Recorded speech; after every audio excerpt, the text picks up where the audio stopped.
I'm attempting to complete every single GameCube game, and I'm using a random number generator to pick the next game. Last episode, we got behind the wheel of a NASCAR and played NASCAR Thunder 2003, and in this episode, we're unlocking the Wings of Our Heart and playing Baten Kaitos Origins. Baten Kaitos Origins was released on September 25th, 2006, and was developed by Monolith Soft and published by Nintendo. This is our next game that will be broken up into parts, so this won't be the whole game in this video. Before we get started, make sure to like this video because it helps out the channel, and subscribe if you're new so you don't miss any of the future games. Without further ado, this is my experience with Baten Kaitos Origins. In Baten Kaitos Origins, we're going to go through the story mode to consider this one complete. But before we get to that menu, we have a really good opening cutscene before we get to the main title screen. This is also the opening cutscene of the game as well, but I like that this game grabs you from the start. It shows some sort of war between what looks like humans and angels, and has a really nice paint look to it. Once we start the game, we get to name ourselves, so I decided I was going to name my character Rise because I was streaming this over on Twitch, and wanted to match the name of my channel. If you're not already, make sure to check out my Twitch channel and come hang out while I play these games live.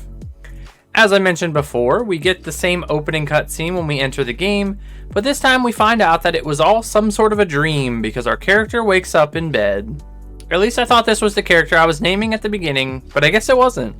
This is the main character of the game and the one we'll be playing as. His name is Soggy and he is a spiriter, which is extremely rare in the world that we're in, so it makes him sort of special. This is when we find out that he has a voice that talks to him from his heart.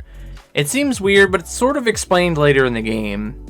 This is what is referred to as the heart of the spiriter, and that's who we were naming at the beginning of the game. Even though when this scene started, I thought Soggy was talking to the man sleeping in the bed next to us, and that was my character, but I guess not. I know that sounds kind of stupid, but without any context, that's what I thought was happening. Anyways, after Soggy talks to us a bit, a soldier comes in our room and tells us we have to go to the strategy room for a very urgent meeting, and that we need to hurry up. So naturally, I looked around the entire headquarters before heading to the strategy room. Yikes, my bad, Captain. Around the headquarters and the world, there will be these green chests that we can open that will give us new cards to add to our deck, helping us become stronger and have better combos. This all sounds confusing, but I will explain it more when we get to our first battle. But for now, knowing that we find these cards around the world is most important. The headquarters we're in is called the Dark Service Headquarters, which is a section of the military for the country that we're currently helping. We enrolled in the Dark Service for reasons, but I will reveal them later on. Scattered around the world are these orange plants and blue plants, which is how you save the game. The blue one allows us to travel to some other areas that we can't get to otherwise, but for right now, they're only used for saving the game. Now, let's head into the strategy room and find out what was so urgent. When we arrive in the room, we get told we're late and that we need to hurry up and take our position, which seems pretty relaxed for being late in the military, but we get off without much punishment here. The captain then explains that we have a very important mission coming up, that we're assigned to assassinate Emperor Ogden, which is very surprising to everyone in the room. But the captain just continues on telling the plan to everyone. We're going to use what they call paramachina to help take down the forces protecting the Emperor and go in and take him out. We don't get much more after that, but just know that Soggy is vocally not happy about the whole situation, which some of the other soldiers overhear. This will become important very soon. After the meeting is over, we meet a soldier at the exit of the strategy room that gives us 8 blank magnets. These are really cool, and I love how they're used in the game. The blank magnets, which will let us take the essence of objects and turn them into cards, and then we can use those cards to help us solve problems for people in the world. Help with the environment, such as carrying water around or fire. What we carry will change based on what we're doing and what we need to solve the puzzles. The first thing we have to do is collect some water and put out a fire in the strategy room that randomly breaks out. This is basically the tutorial for using magnets, and I really like how they're used in the game. After helping out, we get another card for our deck, and then we're given the magnet essence of a travel log. This will let us keep track of quests and side quests that we have open and ones that we have completed. I think I ended up carrying this thing the whole game. Finally, we can leave the strategy room to head down to get our Paramachina puppet thing so we can get ready for the mission. But when we come outside, this woman stops us and warns us about talking out against the orders of the captain. Remember, I told you this was important because they didn't take kindly to this. So she tells us to stay on the down low and not talk out of turn. But it's too late and 3 soldiers come out and they challenge us to a fight. They basically insult us for a while and tell us that we need to learn our place and that they don't need snot-nosed punks in their ranks. And then we get into our first combat in the game. This is going to be a lot of information all at once, and I will try my best to make it all make sense. When we go into a battle, we use the deck that is equipped, and it's filled with cards that we can use during the battle. So collecting cards is a good idea. We can start the game by holding up to 40 cards on our deck. When the fight starts, random cards will show up in our hand that we can use. If there are things we can't use or don't want to use, we can discard them. The more we level up, the more cards we can discard in a turn. Anyways, now that we know how it works, on each turn our character can pick cards to play. There are cards that can have healing effects such as restoring health or reviving an ally. Some cards will provide offensive buffs or defensive buffs depending on what they are. Using weapons increase offensive stats, and armor and helmets increase defensive stats. Then we have attacking cards. These start at the lowest form as a basic attack 1. This will do the base damage of our character and nothing else. And then these go all the way up to 3 and get stronger when we increase them. The idea is to make combos so that we can do more damage quickly. So we can stack up to 7 cards with the right numbers on them, and if we have enough MP, we have cards that can increase our MP, or taking damage and attacking normally will increase our MP meter. Once we get over 3, we get the special attacks that can cause more damage, and even have elements attached to them. I think that covers the basics of the combat system, and I'll mention stuff in the future if anything new takes place. But for the most part in this game, I'm only going to show combat for boss fights, because there are a lot of fights when exploring the world and going through the story. So this is the basic idea for combat, and in this fight I was horrible because I didn't understand it yet. It explains battling after this first fight, which seems to be a bit harsh to the player. We were able to win this fight, but it wasn't easy. Another note that I think is important is that we don't have to use healing items after the fights, we just go back to full health for each fight. So basically if we get through the fight, then we're good. At the end of every battle, we get a screen showing us XP gained, TP, which is used for upgrading the deck, gold for buying cards from the shop and upgrading them, time for how long the battle took, max damage, which is the most damage done in one turn, and max hit, which is the biggest combo in the way of attacks. And this will even show us if we find new cards from fighting enemies, and if anyone levels up. After the fight, we won, but the soldiers still want to fight us, but the captain comes out and tells them to get lost, and tells us we have guts or something. It's not really important. We finally make it down to the armory, and we can get our Paramachina. These things look like puppets, and that's basically what they are. They all look the same, and they can't talk. When we get ours, it looks completely different, and has the ability to talk. And not only can it talk, but it has 2 voices that talk at the exact same time. It's really interesting, and it's something that took me a little bit to get used to. But our Paramachina is fully aware and is named Gilo. Gilo is an amazing character and really kept me on the edge with its backstory. This is the first party member that will join us on our adventure, but at first Gilo tells us not to worry about them in battle and to focus on ourselves. So we don't have to use both characters yet. After getting Gilo out of these chamber things and telling it not to talk, we're ready to make our way out of the headquarters so we can complete our mission. But at first I decided to add some of the cards we had found in the headquarters to our deck, and sure enough the soldiers decide to attack us again, but this time we have Gilo to help even out the odds for us. And Gilo is an absolute powerhouse. Gilo uses blades on their forearms, or at least that's what it looks like, and some of the weapons we can use in our cards are Wolverine claws, so I'm not sure what Gilo uses, their fist maybe? Either way, Gilo can take down enemies with ease and has a higher base attack stat than Soggy. We take on these soldiers in this fight, and we have no issue with this fight at all. I also knew how to stack combos a bit better in this fight, which made it easier overall. After we win, we get a low potion card and can finally move out of the first area of the game. But not before we go around the area and use our magnets to relight all the candles that went out.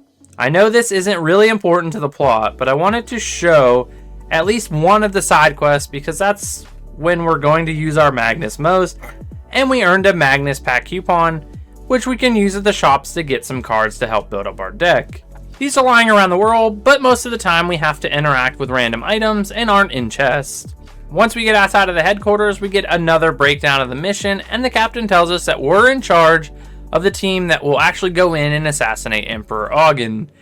But we can't just go through the front gates. We have to find another path to get into this mansion. Soggy tries to get his soldiers pumped up, but does a horrible job as a leader, and Gilo points this out. Gilo has no filter, and I absolutely love it. We find a back way into the mansion, but there are 2 guards waiting at the door, so we have no choice but to fight them. The fight is easy, but I wanted to point out that we gained a level after this fight for Soggy. It doesn't usually take long to level up in the area we're in, but later in the game, leveling up takes forever sometimes. Once inside the mansion, there is a massive fountain in the middle of the lobby, and everything is golden. It's because it takes place in an area that only uses Machina, and everything is metal or robotic. It's an odd choice, really, but everything is golden and metal. After exploring this front area for a minute, we come into a room where soldiers are bullying this repairman for some reason. I don't really know what the deal is, but we take them out and get the key to Ogden's residence. This is a great find for us. We throw some water on the repairman to wake him up after he's been knocked out from the soldiers. See, I told you that this Magnus is a fun part of this game. He tells us that he was sent there to check on the crest wall, which is blocking our way further into the mansion, and we need to find a way to get this crest wall to shut down so we can get to the Emperor. So since we helped out the repairman, he tells us that for a chunk of rubber that he would turn the crest wall off for a little while. So we're like, that works, and we bring him some rubber. This is such a strange request. He shuts down the crest wall and we run into a new enemy. It's a robot thing that doesn't really do much, but I thought it was a bit interesting. After clearing out the enemies in the area, we're about to head into the Emperor's room when we hear someone talking on the other side. So we decide to wait and just see what we can hear from the outside of the door. After not hearing much going on, we decide that our only option is to bust into the room and see what's happening. Once we get inside the room, we see a strange man standing by the Emperor, and he tells us that he needs to grab this list of afterlings and then proceeds to leave. We decide that for now we have to let him go and we need to focus on our mission. So we go over to the Emperor, ready to kill him, and we find out that he is already dead. And Soggy assumes that the man that just left did it. But right at that moment, spotlights appear on us, and the captain of the Dark Service comes in and tells us that we're all in trouble because we're traitors for assassinating the Emperor, even though we were given that mission. It was actually a trap, and the real goal was to frame us for murder. It seems pretty out of the blue, but we're in a bad place. The captain tells his men to open fire on us, and they take out the Paramachina with us until Gilo jumps in and tells Soggy to get out of the room. I like that Soggy asked us what we think we should do, and I was like, I can take him. So I told him to fight, but Soggy's like, if we fight, we'll die. So we have to get out of here. I like that we're given that option, but sad that it doesn't actually change anything. So we run out of the side of the room with the 2 remaining soldiers with us, and are now on the run from the Dark Service. What a change of events so early in the game. We got framed for a murder. Anyways, we run out in the hallway and this giant creature appears. This thing looks like something that you would see in your nightmares. It breaks through the wall of the hallway and grabs the last 2 soldiers we have left and smashes them on the ground. What a brutal end for them. I think I would have rather been taken out by the soldiers than smashed by this beast. This leads us into our very first boss fight of the game.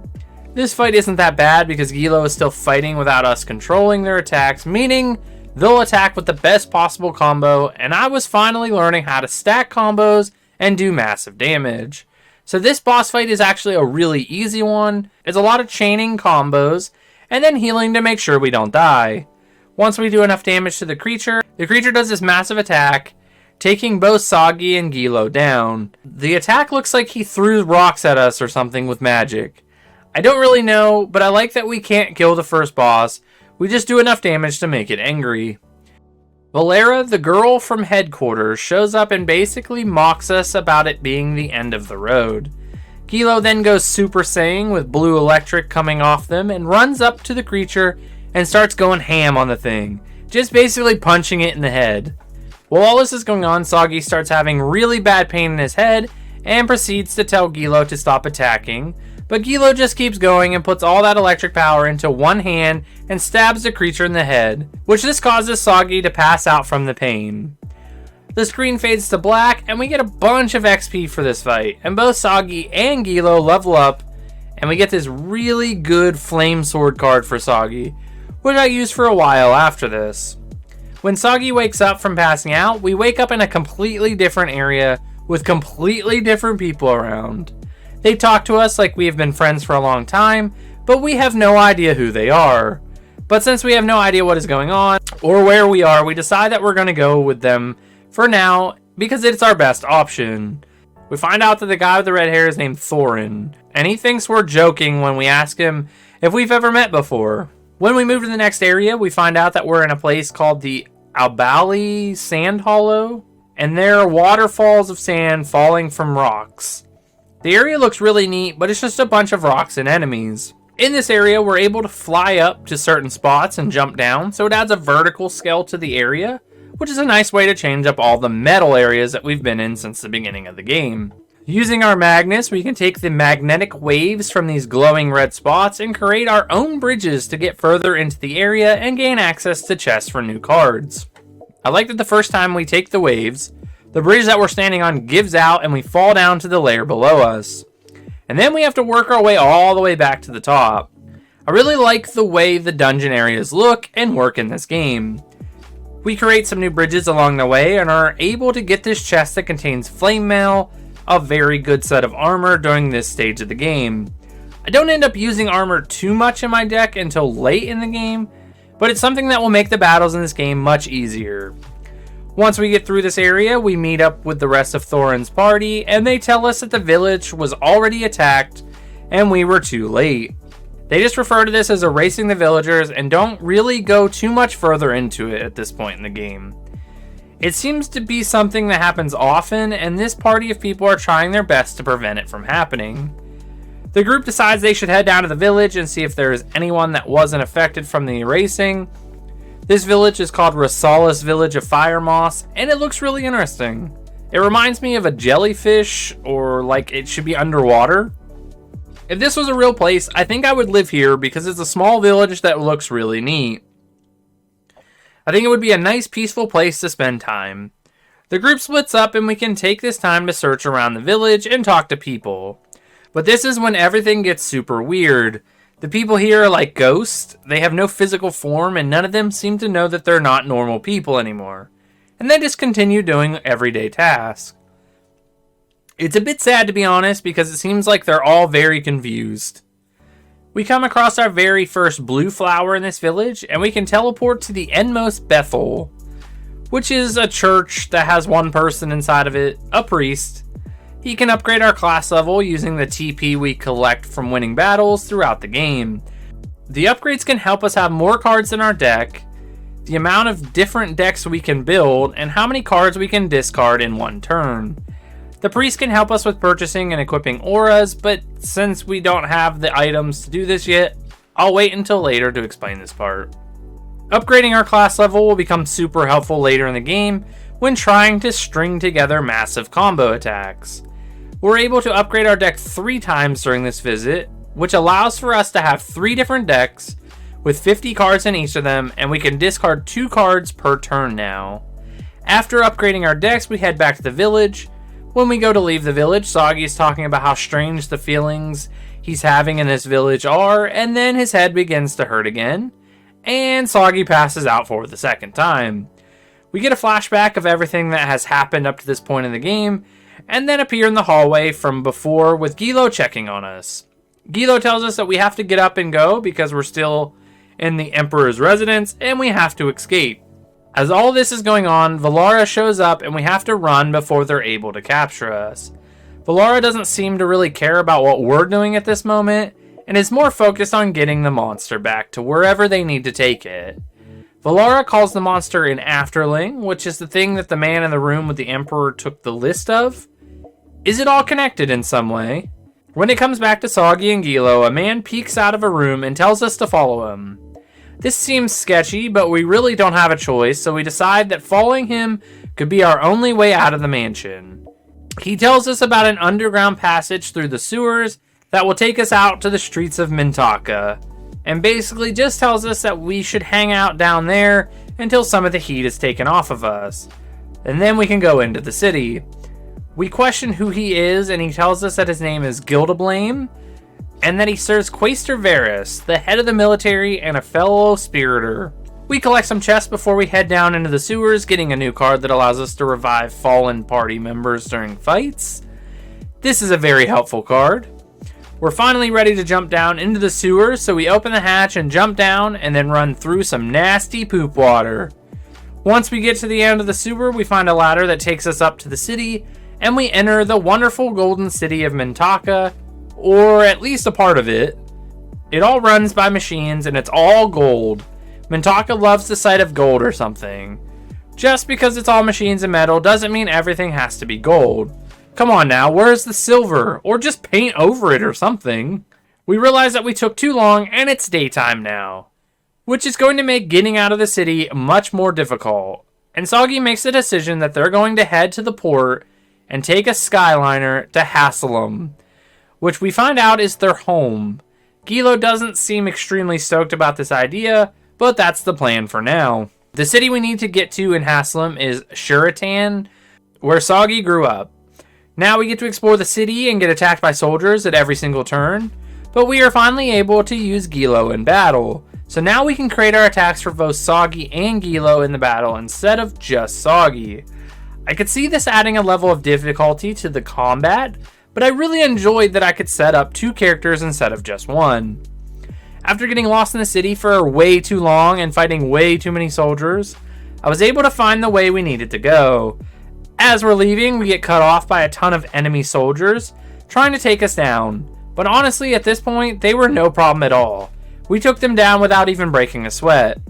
This is a multi-enemy fight, and we have to fight so many soldiers that I decided that I was going to speed up the footage until we got through it.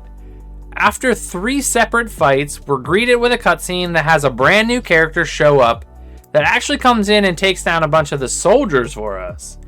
It's a girl that has butterfly wings and looks like she's carrying maracas. I guess they're maracas. I don't really know what those are. But we haven't seen her at any point in this game so far, so we have no idea who she is. Once she takes out these soldiers, Soggy tries to find out who she is, but we're attacked by more soldiers and thrown into another battle, where she helps, but we can't control her attacks. This fight is super easy because we now have a third person attacking the enemies for us. Once we defeat them, we get another cutscene, and a young man shows up with blonde hair. He seems to be in control of the unit, or at least some sort of commander. He's carrying around this pretty cool battle axe thing, and it 100% wants to fight us. Yet again, we have no idea who this is, but he seems to know who we are. We find out that his name is Giacomo, and we get into another boss fight, but this one doesn't go very well at first. I thought I was safe because I had been wiping the floor with the soldiers, but Giacomo is no pushover and has some attacks that are very strong. I also want to point out that the boss fight music during this is really good. It has no business being this good. There isn't much of a strategy in this fight besides attack often and try to stay as healthy as possible throughout the fight. If a party member goes down, we have to get them revived as soon as we can. In the first, second, and third attempts, he takes us down pretty easily and doesn't seem to care too much about what the girl is doing, because if she's still alive and both Soggy and Gilo are down, then we lose the fight. One of the things that I really like about this game is that during boss fights, if we die, we don't have to go all the way back to our last save and do all the things leading up to it. We can just jump back into the fight. But if you die on a normal enemy, then you do. I think that they were aware that the boss fights jump in difficulty, and someone might need a few attempts to figure out the best way to take them down. So I really do appreciate that. I didn't really know how to approach boss fights in this game, so I decided to just show the whole fight, but speed it up. This fight is pretty basic, as I mentioned before. So this time, I just made sure that we stayed healthy in the fight and just made one large combo at a time. We are able to finally take him out, but he just sort of leaves limping, so I don't think this is going to be the last time we see him. He tells us that he'd be back to settle the score with us in the future. After the fight, we level up, and then we finally find out who this girl is that has been helping us. This is our third playable character. Her name is Milliard, and she wants to go by Millie for short. She doesn't go much more into detail and tells Soggy and Gilo that she helped us because she couldn't just watch people that were going to lose. I don't think we were going to, but okay, I guess. Millie is more of a healing character when it comes to stats, but I find myself using her for attacks because she gets special cards that can make her have combos that are super long and do a ton of damage. She clashes with Gilo a lot, and they go back and forth all the time about what to do or where to go, and even just moral decisions. We'll learn more about her in the future, but this is what we learned from this interaction and a bit into the future. After all those distractions, we finally get to the Skyliner and are able to leave, but Gilo isn't happy that Millie decides to come along with us back to Haslam.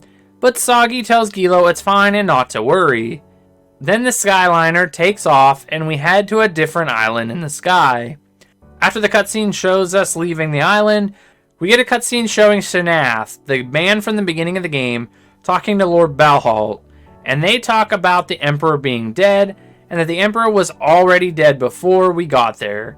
Nothing really new other than we find out some sort of operation that was considered a failure, but Shanath convinces him that everything is fine, and Balhalt sends him to find out how the boy escaped, which he's talking about Soggy at this moment.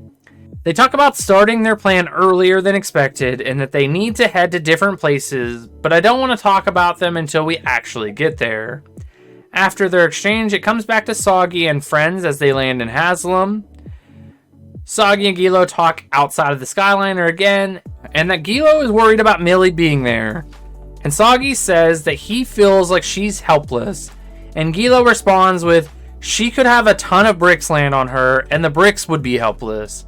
I don't really know what that means, but it made me laugh. Once we leave the area with the Skyliner, we can head further into the island, and we get our first look at the map that allows for us to run around an island and stop in different places without going through every single area over and over again. This is a nice way to not force you to go through some really long areas, and I like that. Before we get to Sheraton, we have to go through the Nusakan Thornwood, which is a wooded area with a bunch of thorns on everything. It seems a bit dangerous, but I really like the way it looks. There's also a monster here that can be popped by the thorns if it runs into them. I don't know why it would live in a place like this, but it's a neat little detail. Soggy finally introduces himself to Millie after all that time together. He's such a good leader. Later in this area, Millie joins our team, so we can now control 3 characters in battle at once. And this is when the game becomes more fun or difficult, depending on your thoughts about it. I personally found it way more fun. Right before we leave the area, we come across this massive crater in the woods, and we find out that Soggy actually dug out Gilo, because Gilo was buried there at some point, but has no memory of how they got there, so that's a mystery that we hopefully find out later in the game. Once we get through the Thornwoods, we finally arrive in Sheraton, the ageless village. This village is Soggy's hometown, and is very different from Mintaka. The village is old and everything is made out of bricks, and the greenery has began to grow back over everything. I really like the way this looks because it's so much different than anything we've seen up to this point. We watch a woman by the name of Gina comfort a child when we arrive by showing the child her wings. It's a really good scene, and her wings look really good for the time period of gaming. Then Soggy mentions that Gina is his mom, which I would have gathered anyways because she looks a lot like him. She even has blue hair just like Soggy does. After the cutscene, we're supposed to go visit her, but I made a quick pit stop and grabbed the field guide so we could document all the enemies we fight along the way, and come back to get items from this man. I think this is a good reason to actually go around and fight all the different enemies in the game. We also grab a Magnum mix recipe from the clock tower building, and then we get the scene where Soggy goes to the orphanage and just says, "Hi mom, I'm home." This has such an impact at the moment. I really like that he's almost like he's afraid to be there, but she embraces him in a big hug and tells him welcome home, so he has no reason to be scared to approach her. I don't know why, but I really like this scene in the game. We get some dialogue about the old clock tower and how the kids in the village would dare each other to climb to the top of it.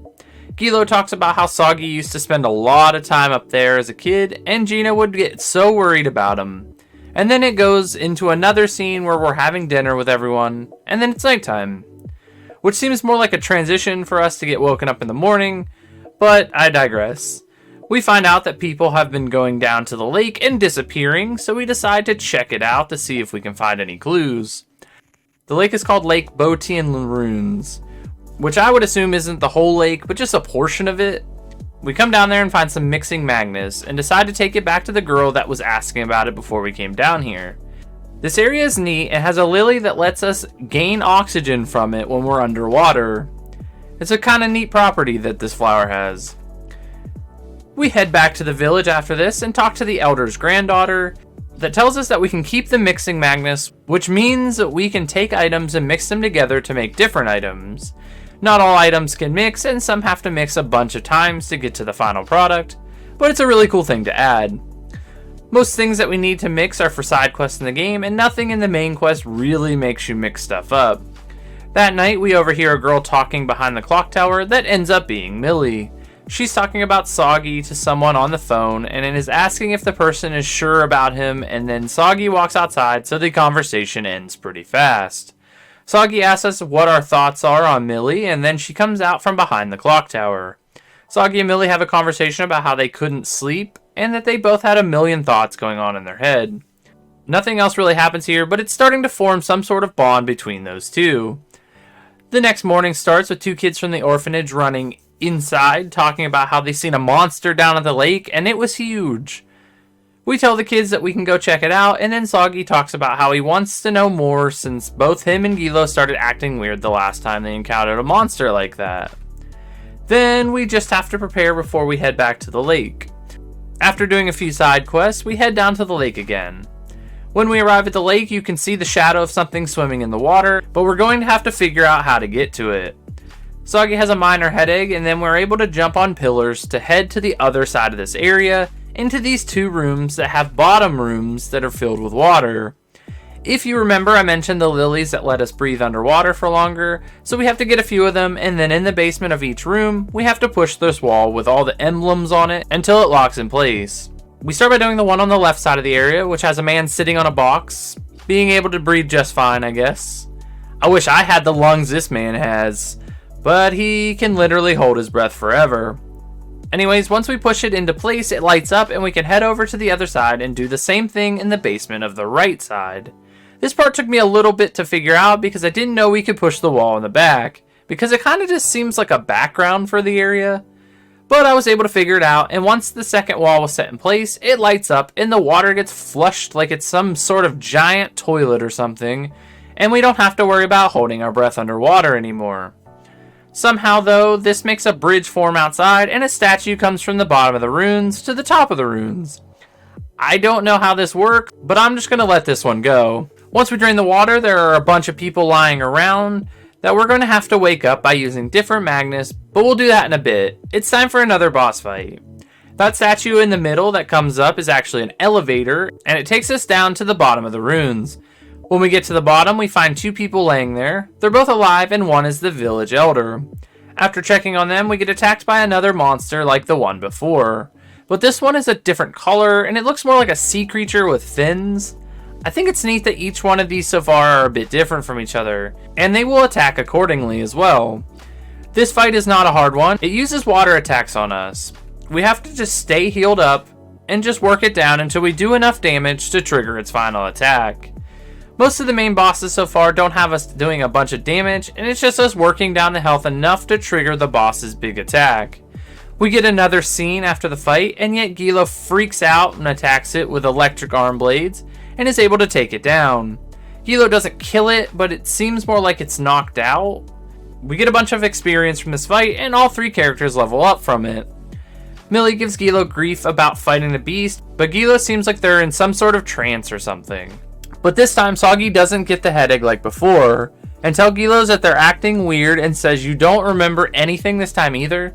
But Gilo says they remember everything this time and thinks their purpose for living is to kill these creatures. We wake up the Elder and he asks us to save everyone in the area. There are 5 people total that we need to save, and we get a potion card that will restore more health when we use it. This is nice because the low potion that we've been using just doesn't do much. When we get back to the village, we're met with Valara at the entrance in some sort of mech thing. It looks a bit like a scorpion if it could stand on 2 legs and was made out of metal. Valara tells us that we should have kept a low profile, but now that we're here, what are we going to do in the spotlight? And then we have to fight her in her new mech. We don't do any damage to this thing, and it hits really hard. So again, this is another fight of doing as much damage as we can, but just keeping the party alive is the main goal. After a long fight with a bunch of healing, we do enough damage to trigger the final attack, where Valara shoots a huge blue laser out of the tail of the mech, and it hits all of us, taking us down. It's a cool attack, but I think it would have killed us. We find out it's called Machina Arma, and it is a special weapon that is being made, but is still a prototype. We think it's all over for us when the Afterling that we just fought at the lake jumps in and attacks Valara. It saved us for now. We got a bunch of experience for this fight, even though we didn't actually kill anything or really do any damage. But I'm not complaining. Once we come back into the overworld, it shows the Afterling and Valara fighting, and the Afterling is actually getting the best of her, causing some good damage to the Machina Arma, and it seems like it's going to take it out, but Valara uses the tail laser on the Afterling, and this beam is so strong it cuts a portion of the island clean off. So I think if this laser touched us in a fight, we would be dead. I don't think I'm wrong here. The only thing I can think of is that she wasn't using it at that high of a setting, since we couldn't do any damage to it anyways. She was like toying with us because she seems like that type of person. Since she hit the Afterling with that attack, Soggy has this massive headache bulldoze its way back into his head, and then we pass out. When we come back to, we're back in the village with Thorin and everyone. But this time Gilo and Millie are with us. I don't know how this really works, but they're here with us and they can battle with us if we need them. Thorin and everyone is checking on us, but they call us Marno, which we have no idea who that is because our name is Soggy, so this is another mystery. Who's Marno? Where are we? Who are these people? And who is causing these villagers to disappear like this? This game is great at creating questions early on and not answering them until late in the game. So remember things as we go on. Once we awake and Millie tries to interact with them without success, they tell us that we should head back to Naus for now. I don't know what that is, but that's where we're going to head. Soggy mentions that it's more to the dream that he's had back in the mansion, and Millie is like, you're telling me we're having the same dream at the same time?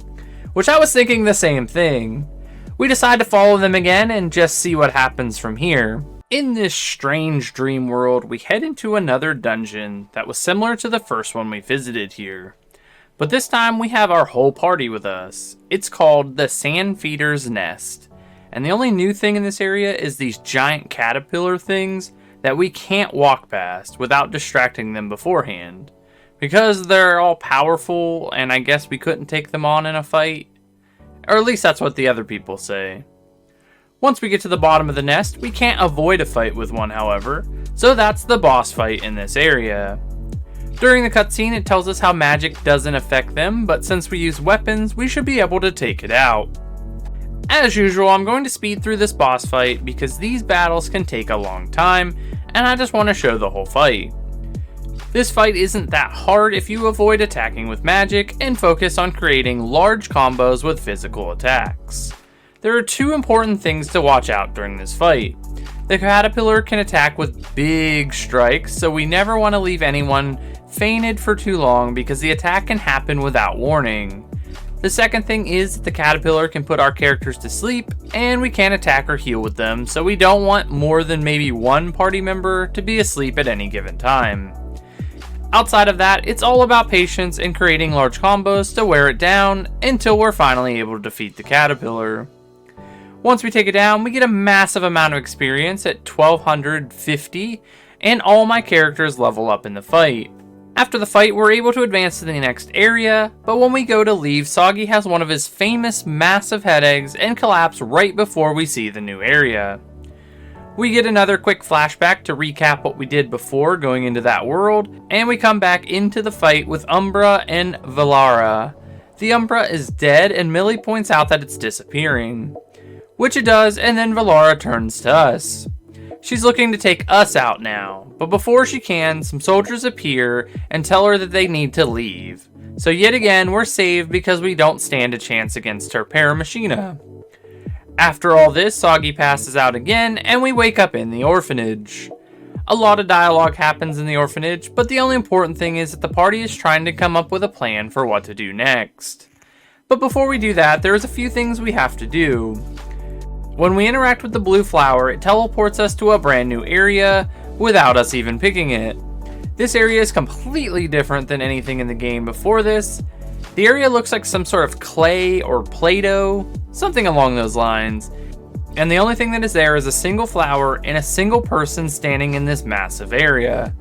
Once we talk to her, she tells us that we need to collect Magnus around the world to restore this village. I really like this area because it gives us another thing to work towards as we play the game. The idea is that once we bring back so many pieces, we'll need new items to use and more people will be in the area. I don't think I'll talk about this area much after this point, so I wanted to explain everything. Later in the game, we can recruit people to come live here from the real world, so what this is exactly, I can't even begin to tell you. Rebuilding the village reminds me of the game Dark Cloud, which is one of my favorite games of all time. Now that we got that out of the way, we head back to the orphanage and plan out what we're going to do next. We decide that heading to Mintaka and talking to Varys is the best course of action. And everyone agrees, so that's where we're going to head. Our mom sends us off and we get on the Skyliner again to head back to Mintaka, where a large portion is going to take place. I really love the Skyliner in this game, and that they get it to fly by putting a large piece of meat in front of it, sort of like they do in cartoons to get someone to exercise. The thing that I noticed and really like about this game is that they're equally serious and silly. I don't always think that games can walk that line without making the game more serious and less silly, or making the game too silly so that the game doesn't seem serious at all. I'm going to give this game a large thumbs up for this. We get back to Mintaka and I discovered that we can visit another new area using the blue flower. The area is called the Colosseum and is another side area that you never have to visit, but I wanted to point it out because it's part of the game. The idea of this area is to go through challenges of taking on waves of enemies and getting battle points that we can use later on to purchase items in the shop there. I didn't spend a lot of time there, but I did a couple battles and they were easy enough. I don't think we get anything special in this area, but like I said, I like to explore every area of the game and at least make everyone aware of everything that the game has to offer. Alright, I think it's about time to continue the story of the game and head to Greater Mintaka. This is an area we couldn't visit before because of the guards blocking our way. This area has way less gold everything and looks more like an actual area that people would gather and live. The design is a large staircase that cuts through the middle of town and buildings and houses on each side of them. Once you get to the top, it's a big market-like area that people can listen to speeches and spend time together. When we first arrive, they're having a funeral for the emperor that was killed, and all the people are standing next to the stairs, paying their respects or disrespects. This depends on who you ask in the area. This is a very large, fancy funeral, and I think it works well with that person that was supposed to be celebrated. After the funeral, we head to that market area at the top of the stairs to listen to the two speeches. The next two candidates are there to give speeches so people can vote on who they want the next emperor to be for the city of Mintaka. The first candidate is Lord Balhelt, and the second candidate is Quaestor Varys, who is the commanding general of the army. These two characters are both very different. Balhelt has a lot of charisma and charm, and Varys is almost monotoned with his speech and doesn't do much to win the crowd over, like Lord Balhelt does. From this interaction alone, I can tell that he's the favorite out of the two candidates. After the speeches end, our party decides to leave the area and go visit Varys in person. But before we leave, there is a large explosion in the area, causing our characters to get knocked over, and the people in the area are injured. Once we come to our senses, we have to help the injured people in the area, by request of this little boy. I don't know who this little boy is though. The first lady we have to help is on fire, running around instead of stop, dropping, and rolling, so we have to get some water and put out the flames on her body. The next guy we have to help is knocked out on the ground, and we have to give him some Emperor's Fruit. I don't know why he needs these to get back to good health, but we search around the area and are able to find some. The last person we have to help is a little girl, and we need to find a first aid kit for the doctor that's trying to help her. She has some sort of head injury. So we begin searching around the city again, where we're finally able to come across one, and then once we give it to the doctor, the little girl can finally sit up and rest. She'll be okay, so that's good. The last task isn't helping anyone, but we have to collect a bunch of water and use it all at once to put out the fire on this bell thing that's laying on the ground. I didn't know that we needed a bunch the first time around, and I thought I was doing something wrong. Even though we're wanted by the city, Soggy and friends are nice enough to help the people in this area. After all of that, the little boy thanks us and tells us that everyone is going to be alright now, and it's all because of us. The craziness is all over and done with, and we head to Virus's residence. But the guards won't let us in, and we have to tell them who told us to come there. I didn't try it when it was happening, but I wonder what would happen if you picked the wrong name here. Would a random person come out and be like, I've never seen those people in my life? I guess I missed that opportunity. But if you've played this game and have tried, let me know down in the comments if anything different happens if you pick the wrong name. The name we need to pick is Gildablaine, and he comes outside to greet us and let us inside. Once inside, we get a very long conversation with Varus. He introduces himself to us. He tells us that we're wanted by the Empire, but that if we're willing to work for him and help him stop the Empire, he can get our name cleared. And he can even supply money and food to the orphanage, so we don't have to worry about everyone when we're out and about doing tasks for him. It all sounds very good, and Virus seems pretty upfront and wholesome about the request. He also lets us know that he is also a spiritor, just like we are. I think we knew this beforehand, but he openly tells us this here. Soggy doesn't answer right away if he wants to say yes to the agreement with Varus, and we decide that we should sleep on it before we come up with an answer. Sleeping doesn't help, so we decide to take a trip to the desert to find a little village there that mines ice crystals. So we head to the desert, which is called the Ninhal Desert, and is extremely hot here. There's a vendor off to the side that will let us buy sparkling snow from him that will keep us cool in the heat. If you don't have Magnus for this, then you move extremely slow in the desert, and I think it would take you like 40 years to get across the whole thing. So I decided to purchase some. The only downside to this is they only last for so long, so we have to move quickly. Another way for temporary relief is drinking water, but this maybe gets you about 30 seconds of relief, so I wouldn't recommend this option. If you get flame ice, then it will last forever and we can move freely around the desert. But at this moment, we don't have any, so this is our best option.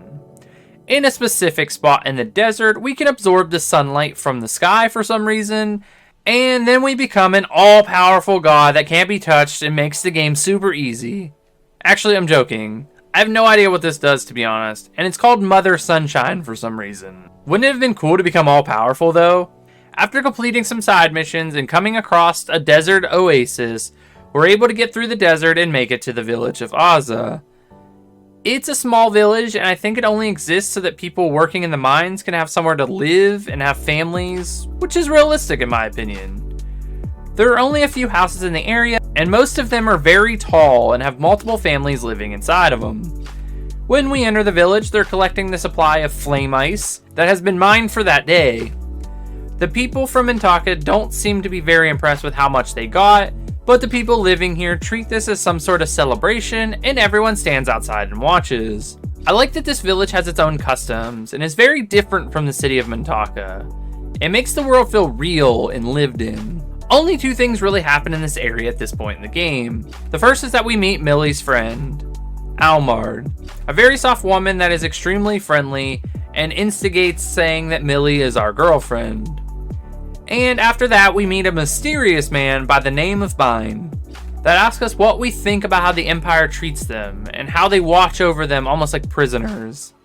He's a bit weird, but from the interaction, it seems that he likes Soggy and that they're going to become friends. This part is weird because he has us cornered in like this narrow rock hallway, so if he wanted to kill Soggy or something, he could have.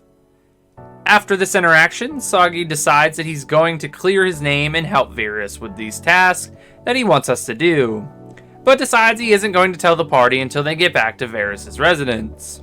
I'm not sure why he does this, but that was his choice. It doesn't last long though, because Millie asks Soggy what he's decided, and Soggy just tells her that he's going to accept it, and that he knew a long time ago. Then we make our long trek back through the desert, but this time we can skip over it on the world map and go directly to Varys. I love this about this game. I can't praise it enough that after you go through any area, you can skip it the next time around. It makes going from place to place so much easier and better. Why doesn't all games do this? We meet Varys and tell him our decision, and he tells us that they're going to get the murder charges erased from our name, and that they sent relief funds to the orphanage. Soggy asks that everyone in the party can also be part of it, and Varys doesn't have any issues with it. Then he tells us about our first mission. He tells us about a recent surge in terrorist activities in Mintaka, and that the sources seem to point as Azza Village for who might be behind all the attacks. And that we need to go there and work with the members of the army to figure out if we can find the person behind it. Seems simple enough. We're given a Machina communicator so that we can talk to him at any time if we need to. It's this game's version of a cell phone, and then he gives us 8 more blank Magnus cards to collect items with. Much appreciated, fine sir. And we get on our way back to Azza. When we return to Azza, none of the people are outside anymore, and there are a bunch of guards everywhere. The guards have put everyone in the village in one house, and we need to go inside and begin questioning people. I don't like how the Empire is handling this situation here, and I would have much rather seen them be a bit nicer to these people about the situation, but I guess that's just me. Heading into the building with all the people, we run into the member of the army that is running the whole investigation, and this dude is a bit of a jerk. His name is Captain Luvan, and doesn't seem like he can bend at all about what he wants. He tells us what I just told you we need to do, so I won't stay too long on this dialogue with him. There are a bunch of people in this building, but only a few of them even talk about terrorist activity or anything that could point to who might be behind it. The thing I like here is that we can record what people say to us. Sort of like evidence, but instead of writing it down, we just replay the thing like some sort of voice recorder. I really like the way they allowed for our Magnus to do this during this part. The only part of this that I didn't like is that we had to go back and forth between Azza and Mintaka to get the complete story of an item or about a person. We find out about gunpowder, and then we have to go to Mintaka to find out if there was any gunpowder in the explosion that took place that we got caught in. It makes sense, but in a video game it seems a bit extra. Once we collect as much evidence as we can, or that we want to, we can call a town meeting in the top room of the building, and everyone in town gathers, and we discuss what people said to us or information we got along the way. It's like being in a courtroom, and we're trying to solve the crime. After the first meeting, a lot of people talk about their theories, but at the end, one of the men that work in the mines tell us that he's behind the attacks and that he's guilty. It's a bit out of the blue and doesn't seem very likely that he did it. In true Spartacus fashion, a bunch of other people say that he isn't the ringleader, they are. This causes Luvan to lose his mind and cause a recess. And we go through the whole cycle again with collecting new evidence and going back to the courtroom. The next time we call a meeting, we find out that Baten was in Mintaka when the attack took place, and that he actually was guilty of the crime. Yet again, people begin to say it wasn't him, and he's just trying to protect everyone that was actually guilty. But finally, Baten admits to doing it for real, and everyone sort of just agrees, but says that he did it for the people of the village. Baten asks us if we think the way the Empire handled the situation and the people was right. and we can answer either we think it was wrong of them or stay more neutral to the situation. Baten thanks us for being honest and then jumps 3 stories down to the bottom of the building through this well that's just randomly inside. I don't really know what the people would use this for unless it's some sort of pulley system to bring water and supplies to the top floor. Once Baten jumps down, Soggy and company chase after him, but once we get to the next floor, we decide to call Varys and tell him what we found out about who was behind the attacks, and that we're going to go after him. Varys agrees, but tells us to be careful. Then we hang up and head down to the first floor of the building, where there is a bunch of people with pitchforks and shovels. They tell us that we have to go through them to get to Baten. But while all this is happening, Baten begins getting this weird purple glow around his body, and seems to be in some sort of pain or discomfort in the back of the pack. But before Soggy can reach out to him, he runs out of the building and into the mines. Luvan yells at him and tells his guards to get him, but before they can move, the villagers all start beating Luvan and his guards with pitchforks and shovels. The whole time this is happening, I was thinking, yes, he's getting what he deserves. It's so satisfying to watch. So now we have to chase Baten down and we find ourselves inside the mines, which is just a dangerous looking lava cave, rightfully called the Lava Caves. This area is pretty interesting and has these vents that we can't go through unless we block them while using these flying bugs in the area. We also have to use this aroma to get the flying bugs close to the lava so that they die and we can walk on them to get across the large gaps in the rocks. What a brutal way to go out, and then the person that took you out just walks on your dead body. Come on, Soggy, you're better than that. Once we get to the end of the cave, we have a conversation with Baten, which he talks about how he's only going after the Empire because it's unfair how they treat them, and he doesn't want any more of his friends to die from working in the mines. Then, since he's getting overly emotional, he turns into an Umbra. Since Soggy knows who the Umbra is this time, he calls Varys to tell him that he can't kill him because of who it is. Varys tells him not to kill him and just try to knock it out without causing any fatal damage to it. And then we dive into the boss fight with this Umbra. This Umbra uses fire attacks, and honestly this one is easy. I don't know if this is because we're not trying to kill it, or if I was just way over leveled at this point in the game. This fight has the same strategy as they all do. Attack often, but keep the party healthy. That's about it. The larger the combo, the better, and once we get its health down low enough, it does one of those fight-ending attacks and knocks us all out. Once we come out of the battle, Gilo is ready to kill the Umbra, but Soggy tells Gilo that they shouldn't kill it, not because of it being Baten, but because of some feeling that he has. But during this conversation, Valara shows up in her Paramachina and shoots the Umbra a bunch of times with the laser that's on the tail of her Paramachina. She's literally shooting this thing while it's already down. What is wrong with her? In typical fashion, this causes Soggy to pass out, and then we awaken in this other world. But we're not where we were the last time we passed out in this area. We're in some sort of boat, or at least the bottom of it or something, and everyone is having a meeting. The party is making the decision that they're going to visit Wise Man directly. Soggy and company don't really know who that is, but they agree to go with them. Everyone comments on how Marnio/Soggy has been out of it recently, and that he doesn't seem to be present. The others come up with the idea that he's just tired from all the traveling from village to village. Once the meeting ends, we head into the hallway of the ship and listen to a conversation between Seth and Quiss.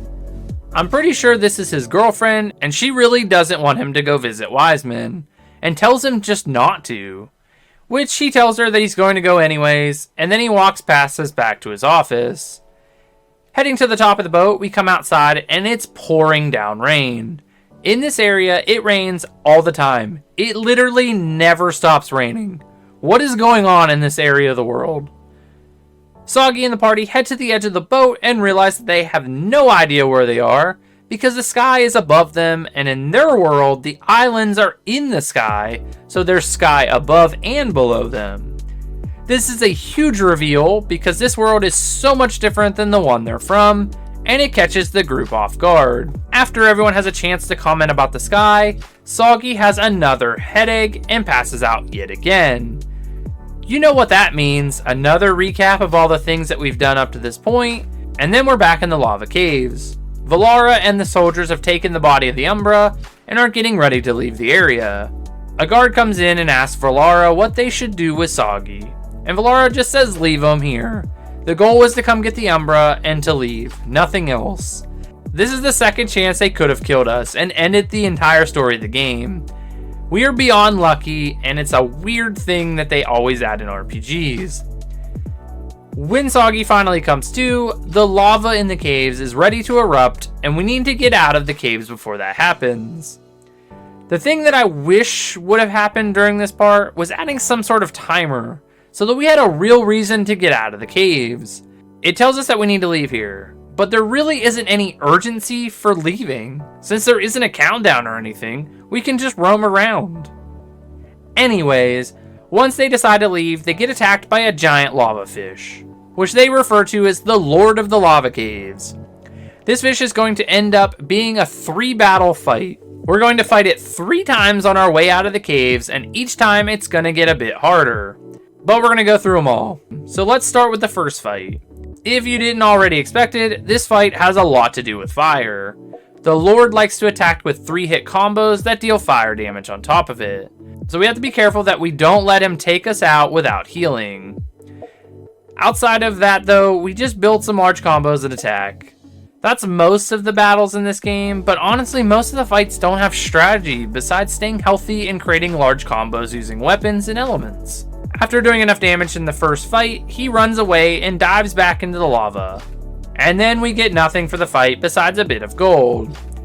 After the fight, they think it only attacked because of the tremors, and they start to make their way out of the caves themselves. Just a little bit out of the area where the first fight took place, it decides it's going to run up on us again, and we engage in the second fight with the Lord. This fight is just more of the same, besides it's a bit harder. But yet again, with the same strategy, we're able to take it out, and it runs away again and dives into the lava. Further into the cave where we had to walk on the dead bodies of the bugs, the Lord jumps on the bridge and decides that he's going to block the way unless we fight him again. Soggy is annoyed at this point, so he's like, let's ground this fish for good this time. And we go into the third and final fight with the Lord. This fight is much longer and much more difficult. Nothing really changes besides I think he hits harder and he has more health this time around. This time when we get his health down enough, he actually dies and we get all that sweet XP and the items that we deserved after having to fight him 3 times. I like the idea of this, but I really wish that the fights would have changed more than they did. Maybe include some small enemies in the second fight. And then in the third fight, make him change forms or something and have new attacks. I think it would have made the fight feel fresh and not just doing the same thing over and over again. But overall, I think it was a good part of the game. After killing him, we're able to use his dead body as a bridge to get across the lava, and Millie decides to kick it a bunch of times for no real reason, honestly. It made me laugh, so I just kept it in the video. Even though we sort of failed in our mission, we head back to Varus to check in with him. There is a lot of dialogue in this section, but to sum it up, Soggy asks for the work conditions to be looked into, and then he appears sad and they ask him why, and he says he wants to know the meaning of a human turning into an Umbra. Varus then tells us that in order to get our name cleared, we have to meet with Balhite in person, and then our names will be cleared for killing the Emperor. Which seems to be a bit weird, but we decide that we're going to go because we don't have much of a choice. Gilo and Millie are concerned it could be a trap, but Varus assures him that he won't do anything rash. So we head out to see Balhite, but before we go inside, Millie tells us that there is something that she has to do and that she can't come with us. Gilo thinks it's weird, but Soggy just tells her it's fine, and then she leaves and we head into the castle. Or what at least looks like a castle. The first person we see when we come inside is Shanath, and he tells us that he works for Balhite, and he will take us where we need to go inside. The tensions are hot, but we proceed. Once we meet with Balhite, he dismisses Shanath, and we have the shortest conversation of all time. He asks us if we want the charges dropped, and we're like, yeah, we do. And then he's like, okay, it's done. Then Soggy questions this by asking why they needed to come all that way for it to be that easy. Balhite tells him that he had to make sure and that he heard Soggy shares his heart with another, and he wanted to check. Then we can leave. It's super simple and sort of seems out of place. We meet back up with Millie outside of the castle and head back to tell Varys the news. Varys is basically like, that's good, now here is your next mission.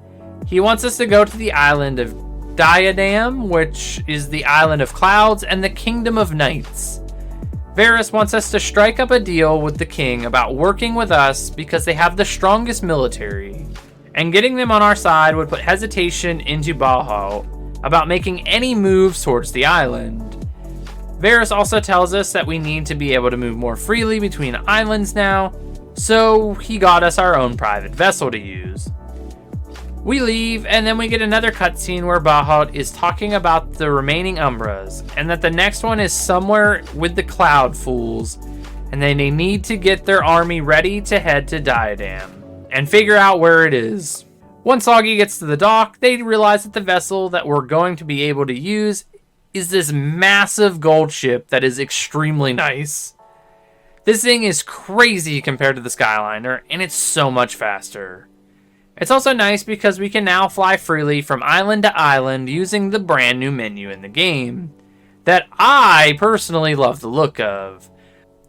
The border of the screen has angels on the side, or at least that's what they look like. And the art is like stained glass, and they really stand out compared to the other boring gold worlds that we've been in so far. Then from this screen we can pick where we want to go. When we arrive in Diadem, the dock is in the town below the castle, and it's called Shielek. It's very similar to any old castle town.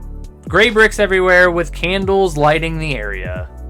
When we get off the vessel, we're greeted by a woman by the name of Celsia. She tells us that she will accompany us to the castle so that we can meet with the king. We find out that she is a knight in training, but just can't quite get to the level she needs to be at. She tells us that the king is in sword practice and it's all the way at the top of the castle. But the thing I like the most about this part is the way the castle looks. There are pink cotton candy clouds pouring out of the castle, and it just gives it such a unique look to this area. One of my favorite in the whole game, to be completely honest. We get a really long tour of the castle where all the knights are training and sword fighting throughout the whole thing. What's the reason for training in the hallways? Can't they switch with people and go upstairs and train? Not just train wherever they are in the castle? Once arriving at the top of the castle, we're going to meet a bunch of people really quickly. The king finds out that the fish are being brought in and decides to leave sword fighting practice early.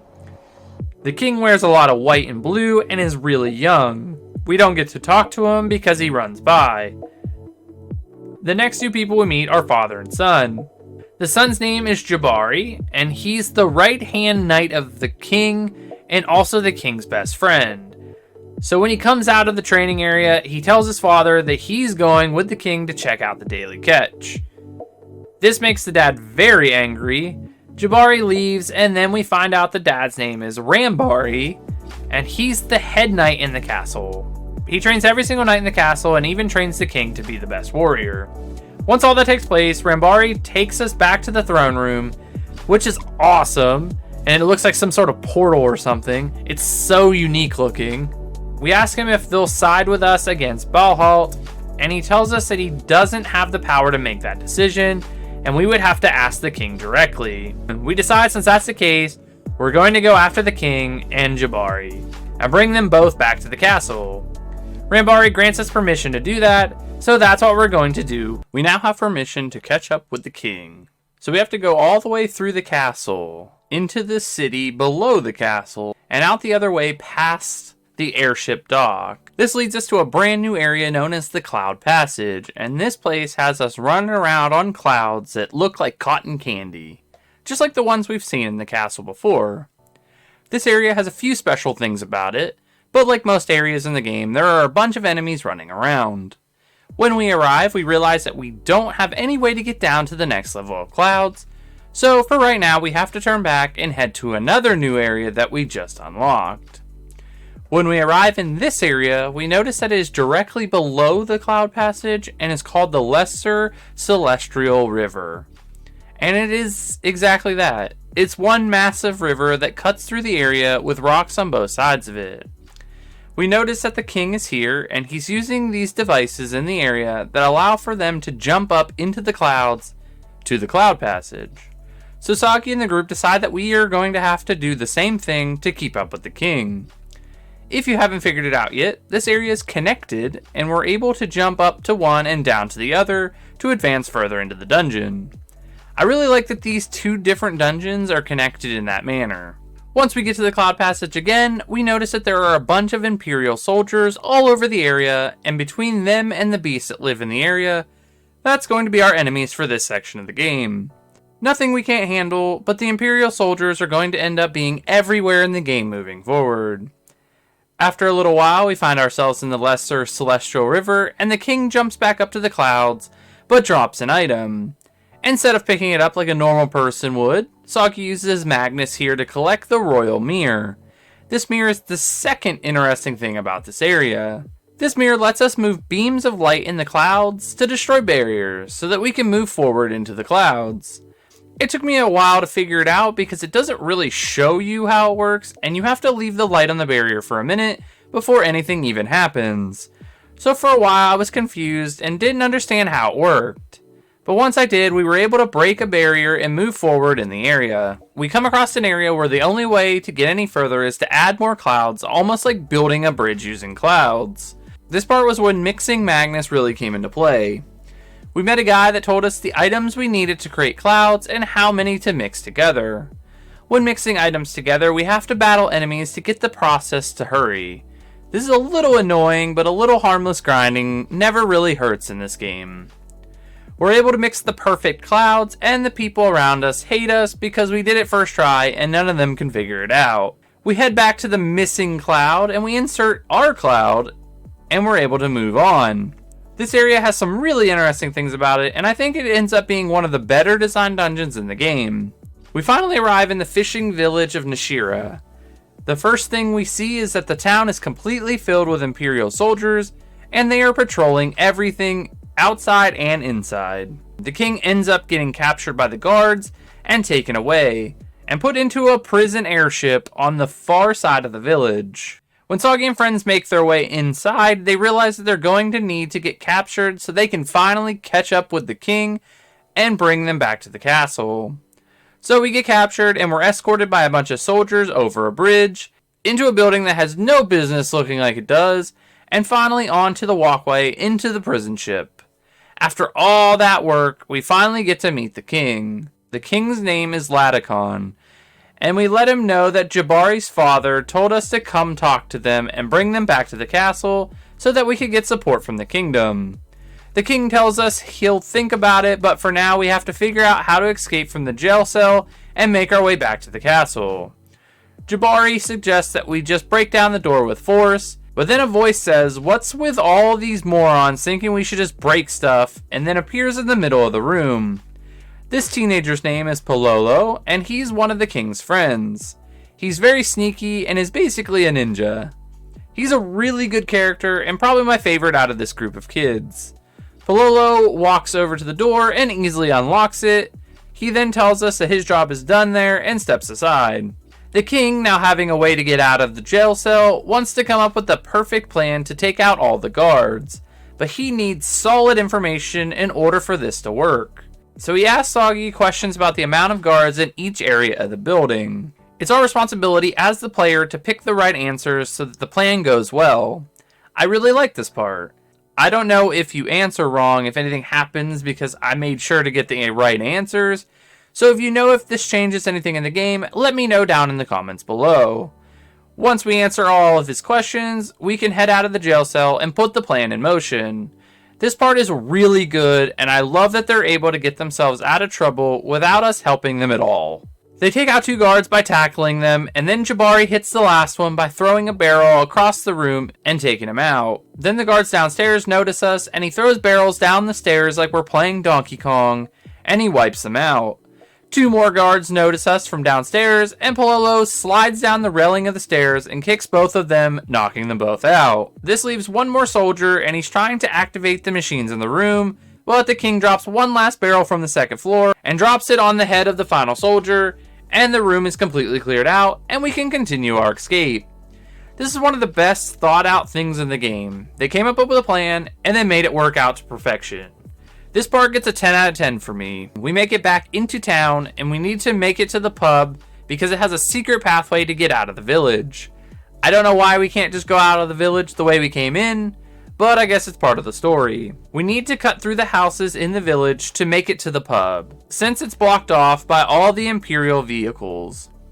When we get inside, we're met with resistance, but Jabari pulls out his best WWE dropkick and kicks them through the wall of the house. This is some crazy force. Maybe it does pay off to use force sometimes, even though Pololo doesn't think so. When we get into the pub, we meet the bartender, which is friends with the king and everyone, and we're able to open the secret door on the floor to take the secret pathway. I would think the Imperial soldiers would notice this when patrolling, because it stands out a bit. Also, I have no idea how this works, because we jump down into this secret passage, but somehow end up in the clouds again. Maybe they cut out part of the travel, but I would have liked this to be explained to me. Anyways, we now need to hurry back to the castle so that we can ready the troops because of the attack from the Empire. But on our way back through the clouds, we meet our buddy Giacomo, and he's dead set on stopping us in our tracks. He has a very large bone to pick with Soggy, and we're going to have to fight him again. I thought this would be much easier this time because I knew how to play the game better, and I was stronger now. But yet again, I struggled with this fight. He's actually harder in this fight than he ends up being in the final fight with him. Yes, we're going to have to fight him one more time after this fight. In this fight with him, the strategy is the same. We need to stay healthy because he can hit us with some crazy powerful attacks. But this time he's brought 2 soldiers with him. They aren't much of a problem, but it takes away turns when we should be attacking him. And if we let them live, then we run into problems with them taking us out when we need to heal. I lost to him 3 times and decided it was time to change up the build of my deck and try a more healing based deck with less attacks. After rebuilding my deck, I was able to beat him first try. Sometimes this game will challenge the strategy that has been working for you the whole game and force you to try different approaches, and I was happy with that. I can't stand when a game becomes too easy and you can just beat it without thinking about it. This makes me disengage from the game and makes me hurry through it. We're able to take him down and we get some good experience. Giacomo is upset that he can't beat us again, and his soldiers guide him away from the fight. Then we get a scene from Rambari showing up in this boat thing. I don't know what this is, but there are what looks like 2 faces on the front of it, and it's pretty scary looking. Who designed this boat? He tells us to get down there, and he'll take everyone back to the castle. Rambari tells everyone that the Imperial forces have headed to the Cloud Vents, and that the king needs to get back to the castle and figure out a plan for what to do next.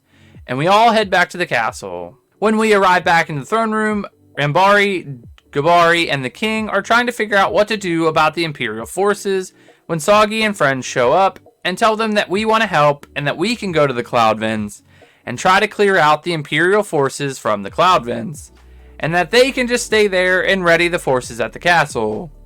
They all agree to this plan, and we're able to head out of the castle through the top of it this time and make our way to a brand new area. This area is called the Cloud Vents, and it's sort of just a cave that has air vents that push a lot of air quickly and can push us to places we don't want to be. Outside of that, the area isn't as well designed as the Cloud Passage and the Lesser River. I understand that they wanted the area to look different, but it doesn't really look like it belongs with everything else on this island. Once we get to the end of the cave, we find that Shanath Hughes, which is a new person, Nazca, which is also new, and the brother of Hughes, I believe, and Valara are all here setting up machines that look like they're stealing the cloud's energy or something. It's pretty hard to figure out what they're doing, but Soggy and friends show up to rain on their parade. Shanath tells us he doesn't have time for all this and tells Hughes, Nazca, and Valara to take us out. This fight can be challenging at first, but once you figure out the right tactics, it's all smooth sailing from there. When you get into the fight, it seems like it's going to be hard because everyone hits pretty hard. But that's not really the issue. The issue comes with the fact that Nazca will heal them, and all the damage you do is erased. So, when we start the fight, we heal ourselves, and we attack Nazca only. That should be the only goal.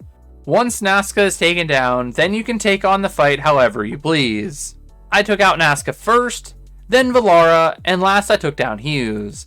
I feel like Valara hits with larger combos and does more damage, so that's why I went that way with the fight, but either order will work out. If you keep this in mind, this fight shouldn't be all that hard. After the fight, we get a cutscene where Hughes tells Nazca to get the Paramachina, but Gilo steps up and tells Nazca if they move, they're going down. At this exact time, the king, Jabari, Rambari, and Celsica show up. This might be the worst timing ever for this to happen, because everything is about to go into mad chaos. Shanath comes out of nowhere and takes the king hostage, and we're all in a bunch of trouble now. Because we don't want the king to get hurt, Nazca is able to escape and leave to get the Paramachina. Shanath at this point decides that they don't need the king to be alive, and he's just going to stab him with this massive sword. During his speech, Rambari runs and tackles Shanath, freeing the king from his clutches, but in turn ends up with a sword through his stomach. He did his job to protect the king, but now finds himself in a bad place. Shanath stands up and is furious at this point, and decides that he's going to pull out the biggest gun ever from his pocket and shoot him a bunch of times, just to make sure he finishes the job. I like the tension here, but the giant gun is silly to me, and takes away from the scene in my opinion. Rambari ends up dying from this, to no real surprise, and this causes extreme emotion to come out of Celsica, and that turns her into the next Umbra. In the same way as before, this aura shows up around her, and then she turns into a giant cloud of smoke, and comes out as an Umbra. Nazca returns in the Paramachina, and this one just looks like a giant car tank thing, and shoots the Umbra dead as Shanath and company flee from the area. You know what that means. Soggy begins to have one of his famous headaches and passes out during all this excitement. When we come to, we're back in the boat city in the other world, and Soggy just wants to get back to help the king, but for now we're going to have to work with the people here and wait. We have another meeting with everyone, and this time we get a little more information about this world. It's basically the opposite of what is happening in the other world. Wiseman wants everyone to become Magnus and support the magic in the world, and this group is trying to stop that from happening. Seth tells the group that we're going to go to Wiseman directly and confront him, which Thorin doesn't think is a great idea, but is overruled on the issue. The village sees us off as Quist and Steph have one of the most awkward goodbyes ever. She really doesn't want him to go, and shows how worried she is about the idea, but Seth moves on and we're ready to head to meet Wiseman. The area we're heading to is called Kajam, and if you notice right away, it looks like the village that Soggy grew up in, but this one is in good shape and appears newer. I noticed this right away when we entered the area. What is the tie between this world and the world that we live in? If you notice, every person in this village has wings like spiriters and is able to fly around the town. It's very different than Soggy's world, where being a spiriter is very rare. Seth tells us that Wiseman is at the manor on the far side of town, and we need to head there. We move through the village and come across the clock tower that is all too familiar with Soggy. But this one is working and is in great shape, not like the broken down one in Sheraton. Millie quickly points this out. Soggy even says that this is Briar Clock, like the exact one from the town. But Millie is like, no way, this one looks like it was just built, and the one in Sheraton is broken and destroyed. So Soggy just sort of drops the idea. Once we're done looking around and collecting some items, we head to the far side of town and find ourselves right outside of the manor. The manor has a big crowd of people outside of it, waiting to see Wiseman. Wiseman emerges from the manor, and he's one of the strangest characters in the game. He wears a mask helmet thing that has a galactic look around his face and neck area. I don't know if they're clothes or he's some sort of creature under it. And he also wears a black and white robe. He also has a way in how he speaks. He has a deep voice and talks really slow, and loves to just say some weird nonsense that the village people eat up. They're all sitting around on the ground, and they treat him like he's a god. I feel like he comes off more like a cult leader than anything else, though. He tells them to become Magnus, to become free from the world, and then turns one of the people in the circle into Magnus. It's one of the craziest things ever. The people are willing to throw themselves at him just for a chance to become Magnus. He's some sort of maniac for sure. After that, he speaks about freeing your heart and that you can truly become one with the eternal life and some nonsense like that. This guy is a cult leader, and this isn't the first time that he's been one. He yells that he's a villain. Our team goes inside of the manor, and the first thing we see is the black smoke in the middle between two stairwells. And Seth calls out Wiseman, which then Wiseman comes out of the smoke that's on the stairs, and then he tells us to open our hearts, and then challenges us to a fight once we tell him that we're not going to become Magnus. This giant light comes from his body, and everyone gets ready to fight. Then Soggy has the most well-timed headache, causing him to pass out like always, and we get our normal recap of everything that has happened before we passed out, and we appear back in the cloud vents, with the king and Jabari standing in a face-off with Nazca in that tank. Soggy doesn't think much about it, and we get thrown into the battle with the Paramachina, which we can't do any damage to this thing. The idea in this fight is to hit when you can to wear down some health, and then make sure you stay healthy until we trigger the battle-ending attack from the tank. This is similar to most boss fights in the game when we can't do enough damage to actually take them down. After the attack, the king comes into the battle and tells us to follow him. When we get outside of the battle, they have somehow moved the flow of the cloud vents and is forcing Nazca in the Paramachina to not be able to move, so it can't chase us. I didn't really notice this when I was playing the game, but now that I'm editing the video, I noticed how smart of a move this is. The Machina can't go in the other direction, so Nazca would either have to just sit and wait, or get out and abandon the Machina, which you wouldn't want to leave this really powerful Machina with the people that are trying to take you out. It's a small detail, but I think it was done well. Once it happens, the king tells us to retreat from the cloud vents and back to the castle for now, and we'll deal with this later. Once we get back to the throne room, there's a bunch of dialogue, but the impactful stuff is that King Khan tells Jabari that he has to give up his knighthood and tells him to go back to the fishing village. Jabari doesn't like this, but understands that it's the king's orders. We'll later find out that King Khan is only doing this to protect Jabari because he's his best friend and he doesn't want anything to happen to him. Once Jabari leaves the throne room, King Khan tells us that his kingdom will help us with the battle against Balhalt. This makes a lot of sense that they would help because Khan now has an emotional attachment. When we're leaving, we call Varys and let him know that they have agreed to help us, and he tells us to come back to Alfard to meet with him.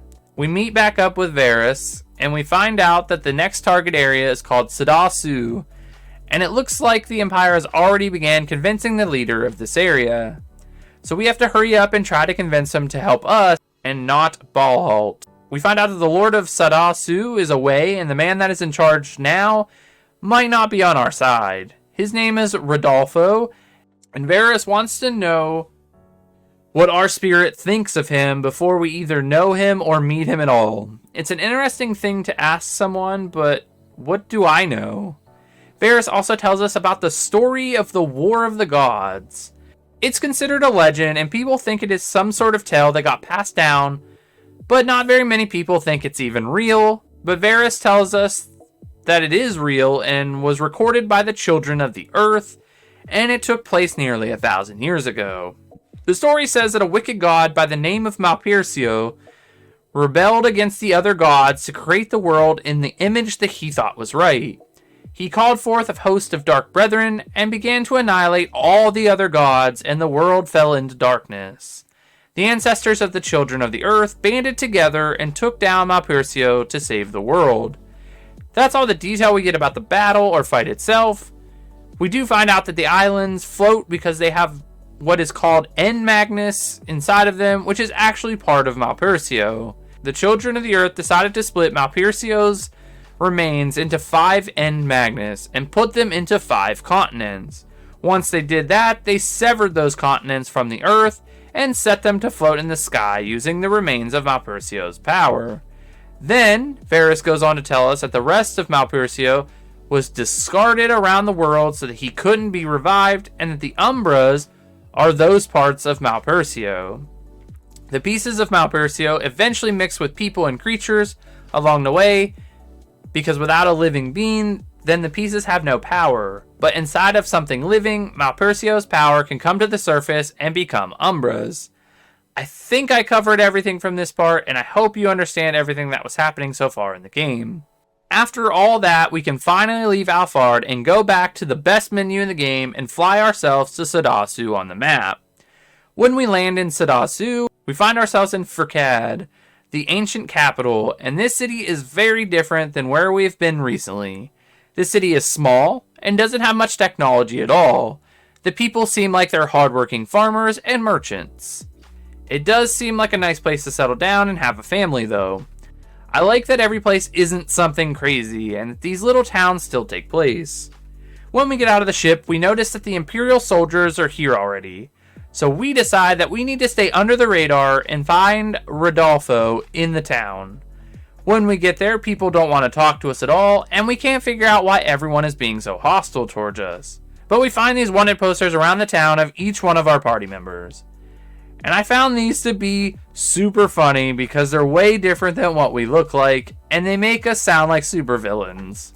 If anyone has watched One Piece, this reminds me of Sanji when his wanted poster is of someone else, and people don't think it's him when he's with the Straw Hats.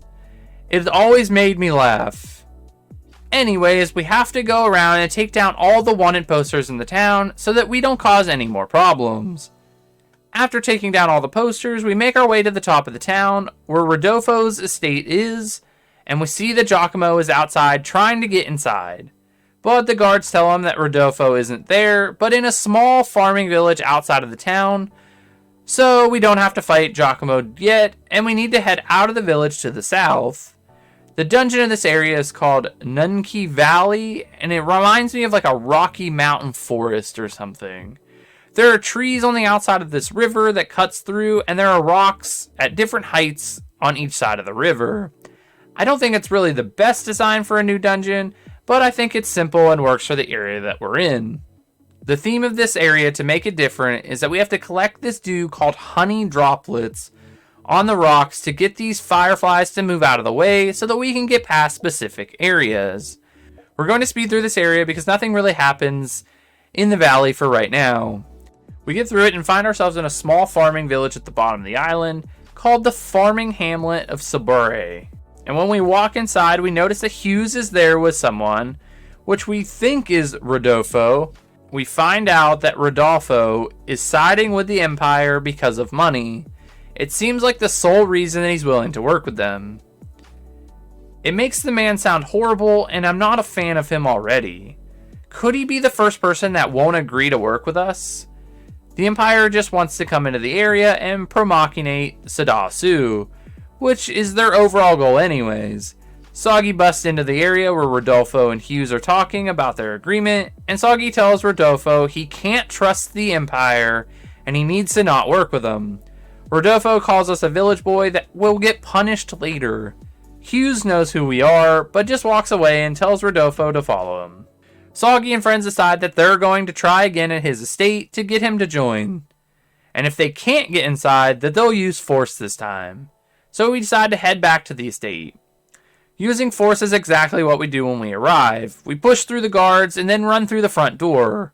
We know that they're going to chase us, so we decide to take them out in the lobby before they push us into even more guards. I went really fast in this area because it's a lot of fighting guards and jumping from one room to another room, using the windows and stuff like that. It's nothing all that great, but the idea is to smoke out the end of the hallway so that we can get up the stairs to the main room of the manor. After getting special chemicals, we can add them to this furnace-like thing to do that. Run by a guard and go up the stairs. This leads us to our third encounter with Giacomo.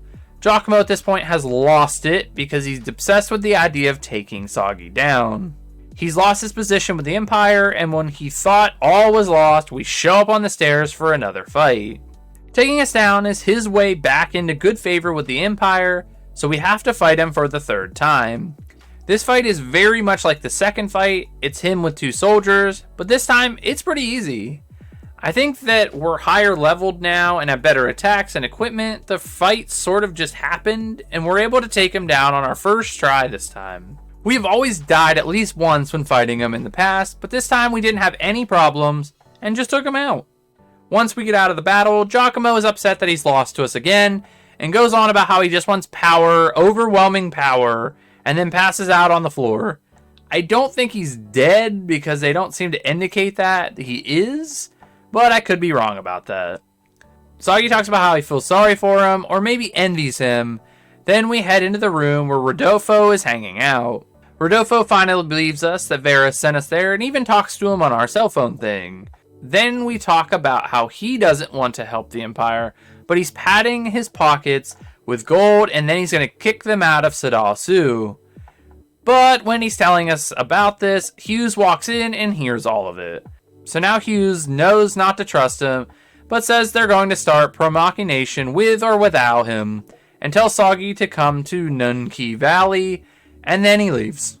We decide that we do need to follow him, and when we get to Nunki Valley, it's very different. They have brought in machines and building materials, the forest is all on fire, and they're just destroying the area for no real reason. This time, going through the area, we have to cool off the cranes so that we can use them to get past the fire and up to new sections of the area. It's pretty simple and nothing really happens besides we're fighting guards this time. We get access to a brand new area and take this pathway through the trees to get to a clearing where they're using flamethrowers to burn away the trees, and Hughes is waiting for us to get there. He's the cockiest of all the villains so far in this game because he thinks he can't be touched. He tells us that he's getting rid of the forest and then tells one of his guards to get his paramachina. Then tells Soggy to shut up. He'll have his chance to fight him. Then he says right now, and an airship drops his paramachina down to him. His is very small and it's just a cannon thing that goes over his arm. It seems like it wouldn't really do anything, but is very powerful. I like this a lot because he's so cocky that it makes sense that he wouldn't want to have this giant machine or anything. He thinks that he can handle it all himself with very little help. I don't know if I'm overthinking this here, but I like that idea. This fight goes exactly like how you think it would go. Hughes wipes the floor with us, and it's supposed to be that way. The idea of this fight is to heal often and just do enough to trigger the ultimate attack to end the fight. It's pretty easy, but he can take your party down with little problem. Once the fight is over, we're crouched on the ground, and instead of taking us out, Hughes is in no hurry and walks away from us. Soggy gets everyone back up to fight him again, then Shanath comes into the screen and asks what's taking so long. Shanath notices that we're over there, and basically just yells at us to leave Hughes alone, and decides that he has a surprise that will take us out. We go into a battle, but we don't know what we're about to fight. When the fight screen loads, in drops this massive rat-looking thing that we find out is actually another Umbra. This one is different because it's attached itself to a creature in the forest and not a human, like all the other ones. Maybe this one's a bit weaker because of that. This fight is easy, and usually we can't do much to the Umbra in the way of fighting them and taking them out, but this time we can hit this one super hard and actually kill it in the process. It's like most boss fights in this game, chain some good combos and stay healthy, and you'll have no problems with this fight. If you notice during the last two fights, we now have a card in our deck that shows us how much health the enemy has remaining by using a bar on the bottom of the screen. This is such a nice addition because you can make a strategy at the end of a fight to go all out on an enemy to take it out for good if you know that they're weak. So I really like this card. Anyways, after the fight, Gilo is ready to kill this thing and is telling Soggy to hang on, it's almost over. But because of the distraction of this, the Umbra hits Gilo out of the way and ends up getting a hold of Millie in its mouth by her leg of all places. Soggy is actually who steps up in this moment and runs in to save Millie. He uses his sword and with one final slash is able to kill the Umbra, but not before it throws Millie into the air behind it. Once the creature is dead, Soggy heads over to Millie to make sure she is okay, which she is, and then she asks him how he's doing, and he's like, I'm doing good, just a little headache, nothing crazy. Then it all hits him at once, and he falls to the ground and passes out. Which means it's everyone's favorite pastime, recap time with Soggy gets a headache. Ding! When we arrive in the other world, we're all walking out of Wiseman's Manor, and obviously we're not able to win the fight against him. The party knows that they don't have the power to fight Wiseman, and don't know if they should just throw the towel in. But Seth tells the group that they need to go back to Nels and think of another plan to deal with them. Everyone agrees, and we make our way back to Nels. When we arrive, we notice that there isn't anyone greeting us at the top of the ship, which is unusual, and even after Thoron yells, we don't get any sort of response. When we head down into the ship, we find a bunch of people laying on the ground, and most of them seem to be dead. Quiz is laying in the middle of the hallway, and she's still alive. Seth asks what happened, and she tells him that Wiseman came there and tried to turn everyone into Magnus. If you resisted, then he would kill you. The villagers tried to fight him off, but they were not strong enough, and with those final words, Quiz dies in the arm of Seth. Then the screen turns black, and we end up in the office room where all the meetings usually take place. Thorin wants to get revenge and wants to fight Wiseman again. Even if he dies, he wants revenge. But Seth tells him to wait. Actually, more like yells at him to wait, and then tells the group that they're going to Zarak. But no one explains what it is or anything. But most of them seem like it's not a good idea to go there. I'm not sure why, because they don't really go into detail. Seth tells us to meet him outside when we're ready to leave. I think Seth could be a good leader, but overall he seems to make rash, irresponsible decisions that's causing the people around him to get hurt. So let's hope this ends up being a good idea. We arrive to Zarak, and I don't know how to explain this area. It's darkness and evil, but it sort of seems like the rocks are molten or something. I would assume this design is meant to make it seem like we're heading to like hell or something, but it's called Zorak the Brethren's Keep, and from the story that Varys told us, Malpercio used the Brethren's to take out the gods in the world. So are we coming here to make the same deal? Yet again, I didn't notice this during my playthrough, but noticed it during editing that it was called this. I don't know how I missed it, but it's pointing us in a certain direction now. The theme of this area is that we have these big massive holes in the walls that act like a door, but they only open when light is shined onto them. So we have to go around the area and get the center light source so that we can open and close doors. I didn't know how to do this for so long, but you can take light magnets from the light source, and it was only letting me do that at first. But at the right side and angle, you can get Soggy to turn the light source, allowing for us to open and close doors to advance into the dungeon. Outside of that, this area isn't that interesting in my opinion.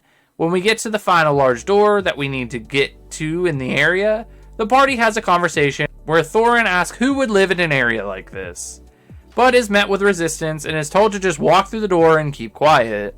This is very sketchy behavior from Seth, and I would be questioning him a lot more than this party does. Before we're able to walk through the door, Soggy gets another headache and we pass out again. Everyone's favorite pastime, Soggy gets a headache and we get a recap. Ding! Once we come to back in Soggy's world, Hughes is standing over the dead Umbra and we're sort of crouched off to the side because we have been passed out for who knows how long. I do have that question though. When we pass out, how long are we passed out for? Because usually when we come back to, not a whole lot has taken place. So it makes it seem like we've passed out for just a minute or two, but those parts usually take a bit. So am I to believe that all that takes place in the matter of minutes before we come back to? Let me know down in the comments below. Anyways, Hughes says it's time to end this now and goes to attack us as we're just crouched on the ground. But during his attack, Pololo shows up and blocks it. I don't know how he knew where we were, but this was clutch for him to appear and save our lives. He gives us time to retreat out of the area, and then he wastes time in there telling them that he won't turn us over to them. Then he teleports away from Hughes, talks to Shanath for a second, and then he teleports out of the area himself. He meets up with us at the beginning of Nunki Valley and asks us if we always put ourselves in danger, which we just respond with thanking him for saving us. It's a good playful moment that was actually very serious, because Soggy moments later talks about how we could have all been dead if he would have shown up even a few seconds later. We decide to call Varys and report everything back to him. Tell him we lost to Dasu, and he's like, good work, I have another mission for you. Come back to Alfard. Gilo makes a comment about this, and it's like, I almost died, and he says, good work. I love the party in this game. They have such great personalities. We go back to Alfard and meet with Varys, and he tells us there's one more continent called Anoe, and we need to find out what their leader's stance on pro-machination is. We accept this mission, and before we can leave, we're given another 8 blank magnets in order to be able to hold even more items. I always love getting more of these. We're heading to Owainaway on our beautiful golden ship when Millie tells us that she attended school at the School of Magic that is in the main city of the island. Gilo confronts her and is like, I thought you were a sheltered girl and never seen the outside world. Which she responds that her trips were strictly to and from school and chaperoned the whole time. But it's nice to know that someone has been to this island before. While this is going on, we get attacked by a Dark Service ship, and we find out that we can only try to outrun the ship because ours doesn't have any weapons on it, which seems sort of like a bad design in my opinion. We get shot down because we can't outrun it and end up in the jungle area because our ship crashes. We all end up outside of the ship somehow and we're all knocked out. Don't know how that happened. Soggy comes to first, and if you're playing this, I would recommend saving the game before you do anything else. But make sure it's a second save file because the boss we're about to fight is the hardest in the whole game, and it's not even close. After saving, we wake everyone up, and Millie knows that we're in bad shape because the jungle is dangerous, and the Holo Holo bird is looking for food for its babies. We have no choice but to fight this thing, and it's going to be a battle. This fight took me like 5 tries and over 45 minutes to actually beat the boss. The issue with this fight is that the main bird will lay eggs during the fight that will then hatch, and that will cause little birds to come into the battle. So we have to worry about that. And then the little bird's main goal is to heal the big bird. So when fighting the battle, we have to make sure the little birds stay dead and then attack the big bird when we get our chance. I was warned about this boss fight in my Twitch channel chat, but I didn't think it was going to be this bad of a fight. I tried to keep most of my attacks on the small birds and then attack once in a while with Soggy or Millie. I don't know if that was the best strategy, but it's the one that allowed me to finish the fight. If you want me to upload a separate video of the boss fight in its completion, let me know down in the comments because I'm going to have to cut this one short because if I speed it up too much, it's going to get very choppy. We're able to finish the fight, and the first thing I did when I could was save the game because I did not want to fight that thing again. The experience we get from the fight is worthwhile, and in our fight, one of the small birds were alive after taking down the big bird. This was beyond stressful. This jungle is pretty neat though in its design, having us jump from section to section using the rocks and the water in the area. There are a bunch of branching paths, and it makes it feel like you could get lost in the jungle without problems. We come across this big elephant, which is basically an elephant, and we need to use it to get out of the looping area. To achieve this, we have to get some butterflies that will eat it or something. I don't understand why they're so ruthless. And then you use this bird that's in the trees to wake it up. Then it will stampede through the jungle and we can finally escape and head to the city we need to get to. We finally arrive to the city of Komome, the city of flowers. This city is made completely of flowers, and I think the design of this city is one of my favorites in the game because it just looks great. The people that live here look like they would be super happy, but we need to find the queen and ask her about pro-machination and see what her stance is on the topic. I decided to check out the school before meeting with the queen, but there isn't much to do here as of right now. So it's time to meet the queen, Queen Corellia, and she tells us that they remain neutral and don't want anything to do with helping either side in the issue. After we get our answer from her, we step outside and call Varys, who tells us that it's fine and we can head back and meet with him. Millie makes us check out the school again and talk to some of the professors, and then we head back to the ship to find out that the ship is broken and we can't fly anywhere unless we fix it. Since we don't have any other options, we decide to go back to Komome and ask the queen if she can help us with getting a replacement part for the ship, so that we can actually leave the island. When we get back, we find out the queen isn't currently there, and her first knights tell us that even if she was there, that they don't do anything with machines and they only use the nature. Then the guard suggests that the School of Magic might be of some help. One of the teachers there tells us that they'll give us a landmark stone which can help us get the ship repaired if we get a credit in each of the classes in the School of Magic. 2 of them are pretty simple and not much happens, but the 2 main ones are making the classic teacher not boring, and then we have to take a verbal test in another class and be the last one in the room, because if you get the answers wrong, then the professor teleports you out of the classroom and you have to try again. It's pretty easy if you've been paying attention to the game's story up to this point. To make the class less boring, we have to get these cookies for the election and take them to this guy in the dock of the city. The problem is, though, that we can't leave the area with more of one color than the other because of some rule of the city, I guess. We have to take an even amount and bring it to this guy. It takes forever when you don't have room with your Magnus. I had to go back and forth like 3 times to finish this. The guy will let us take his good cheers from him and give them to the classics professor. We only need 3 of these to get his class to be less boring, and for us to get credit for the class. After all this, we can go back to the first professor and get our landmark stone. It's a long part of the game, and it feels a bit unnecessary in my opinion, but it is what it is. When we head back to the jungle, we run into a koa monkey that steals our landmark stone, and we have to chase it around this area, where it hides over and over again, until we are finally able to get it back from him. I don't know what it is about this part of the game, but it seems like they just add parts that take forever for no real reason. Once we get the stone back, we head to the little village on the other side of the island called the Waterfall Village of Opu. It's a village made right at the base of a waterfall, and they're waiting for someone in the village to finish building the water wheel that they need to power this village. That same person is the person that we need to try and build us a new part for the ship. We're going to meet them pretty soon, and the relationship between them and Soggy is going to make Millie really upset. We meet her in her house, and she tells us that she could probably make us something out of wood if it was wood from the celestial tree. The strongest wood known in the world, I guess. This girl's name is Lolo, and she's very upbeat and touchy-feely with Soggy during this part.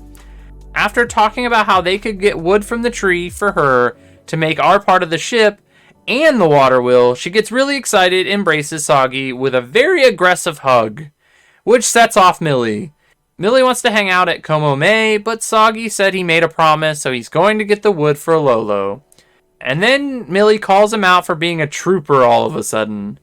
This made me laugh because she's really upset over all this, and it's showing that she really cares about him. And he's pretty unaware of the situation. Millie storms off, and then we can control Soggy again.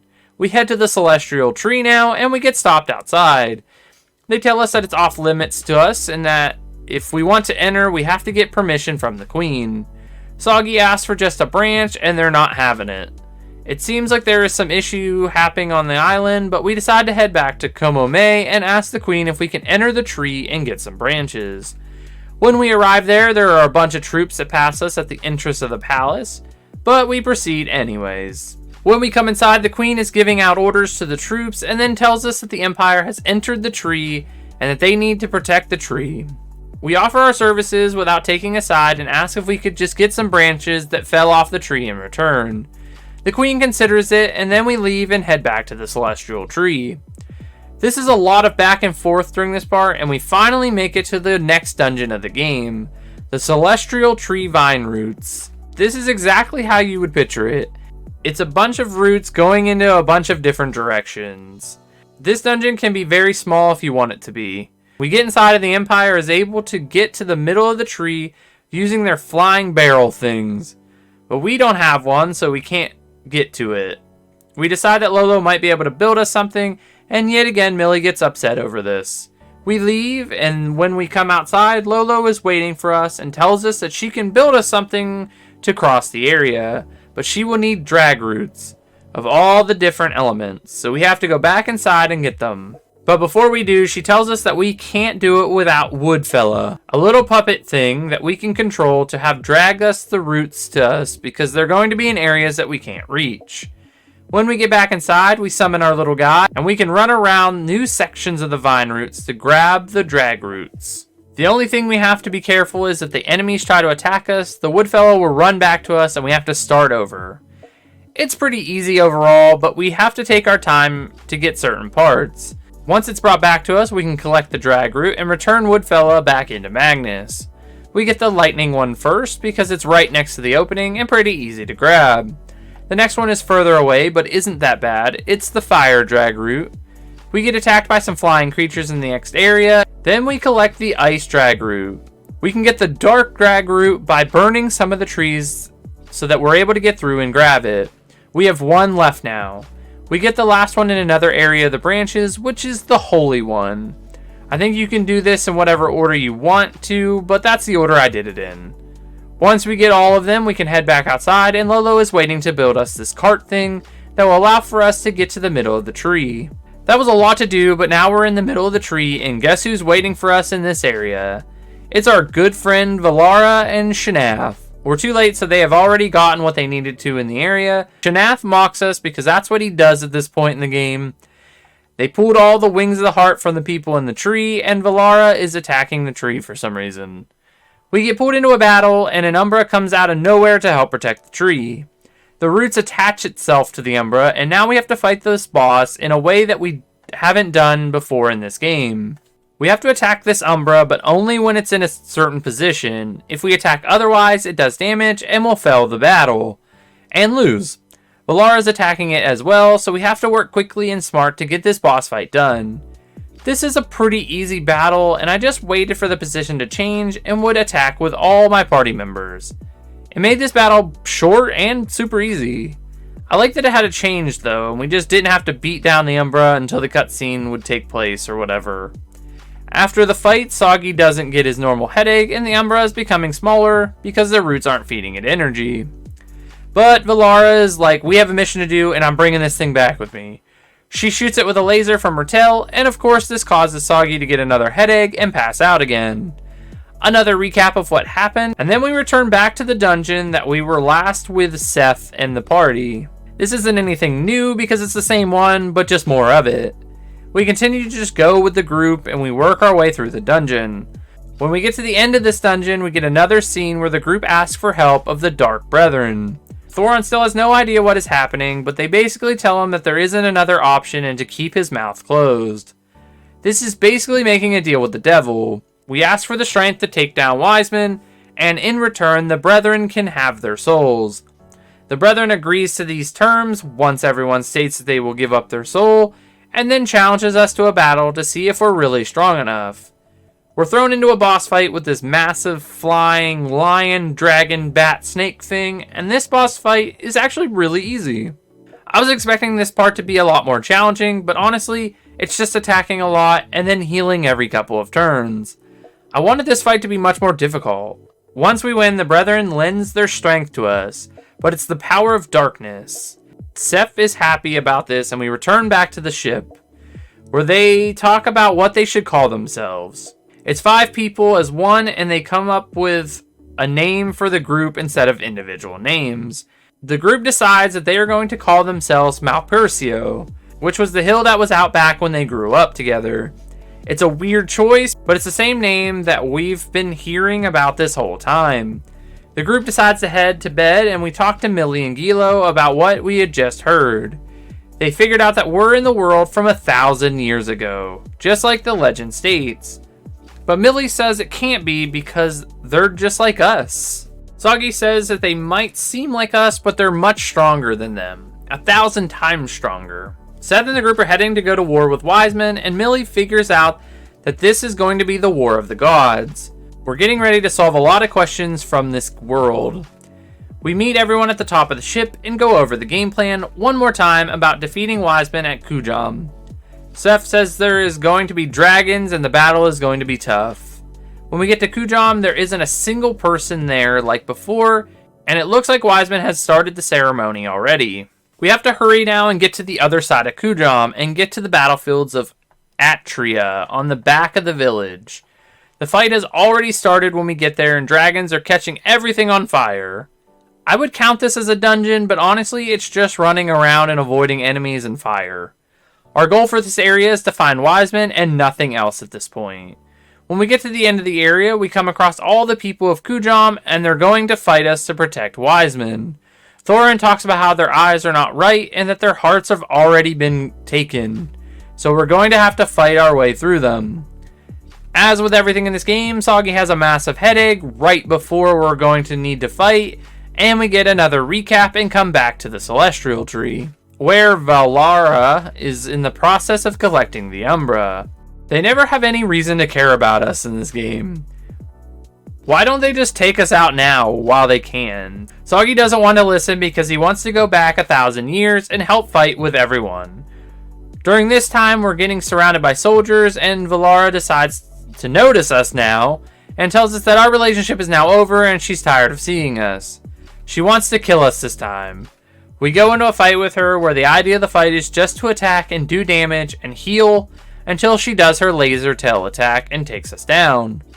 This happens so much during this game, but it makes sense that we're not strong enough to take them down right now. After the boss fight, Valara hits us with one more laser, and we're about ready to die when the Umbra decides to move, and the soldiers tell her that they need to get the Umbra out of the tree, giving us a chance to retreat for now. When we get out, Soggy has a breakdown and doesn't understand why he isn't strong enough to take down the enemies that have Pro Machina. He blames his spirit, which happens to be us, for not being good enough. Kilo stands up for us in this moment and tells him how much we've helped out over the journey so far. Kilo doesn't want to listen to all this and decides it's time to go see the queen so that we can get those branches from the tree. Soggy shuts up and sadly leaves the area. Once we get back to the queen, she tells us that it's their fault for not seeing it about to happen and that we can go get some branches from the tree. She still doesn't join forces with us, but at least she lets us get the branches. So that's helpful. She does it in a sly way though, and just removes her forces so we can go in and get them. It doesn't make it look like she's helping us. Weird how this island works, but it was nice that someone isn't that eager to help us. We head back to the vine root and get some branches that are in the area. Then we take them back to Lolo and give them to her, which allows for her to build the part that we need to fix the ship and the water wheel, finally after all that time. She gives us another huge hug and Millie gets super angry again. We can finally leave now. This part of the game was super long. When we get back to the ship, Lolo has to put the piece in because all of us don't know what to do to repair it. I love that the guy that flies the ship doesn't have any idea what to do. Anyways, we head back to Alfara to meet with Varys, but when we get there, Gildablain tells us that he has been summoned by the Senate and he's not currently there.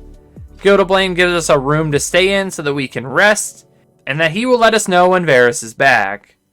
When we get to the room, we talk between everyone to figure out everything that has happened up to this point in the game. We talk about how Shanath was in the Ogden residence the night of his murder, and how they don't understand why Shanath murdered the Emperor and blamed us instead of letting us do it. That's mystery number one. The second thing they discuss is how they failed this mission from her machination, but allowed the leaders to see what the threat of the Empire was. Then they talk about why they always get sent back 1,000 years every time they encounter an Umbra, and Gilo and Millie tell Soggy that they aren't going anywhere and that they will stay with him until the end. Then a soldier comes into the room and lets us know that Varys is back and we can meet with him. He tells us that everything is fine, but the election is tomorrow and that's going to decide everything. So we should rest up because we don't know what's going to happen the next day. We stay the night and then we head to the courtyard to find out the results of the election. When we arrive at the election, there are closing lines from Gildablain and Shanath about the candidates, which is just trying to get people to swing their votes. But Shanath brings out Soggy's mom from nowhere and decides to show the danger of spiriters. They then force her to bring out her wings and then they rip them out of her body. There is no real reason to do this besides to set Soggy off, but it is brutal to do this in front of everyone.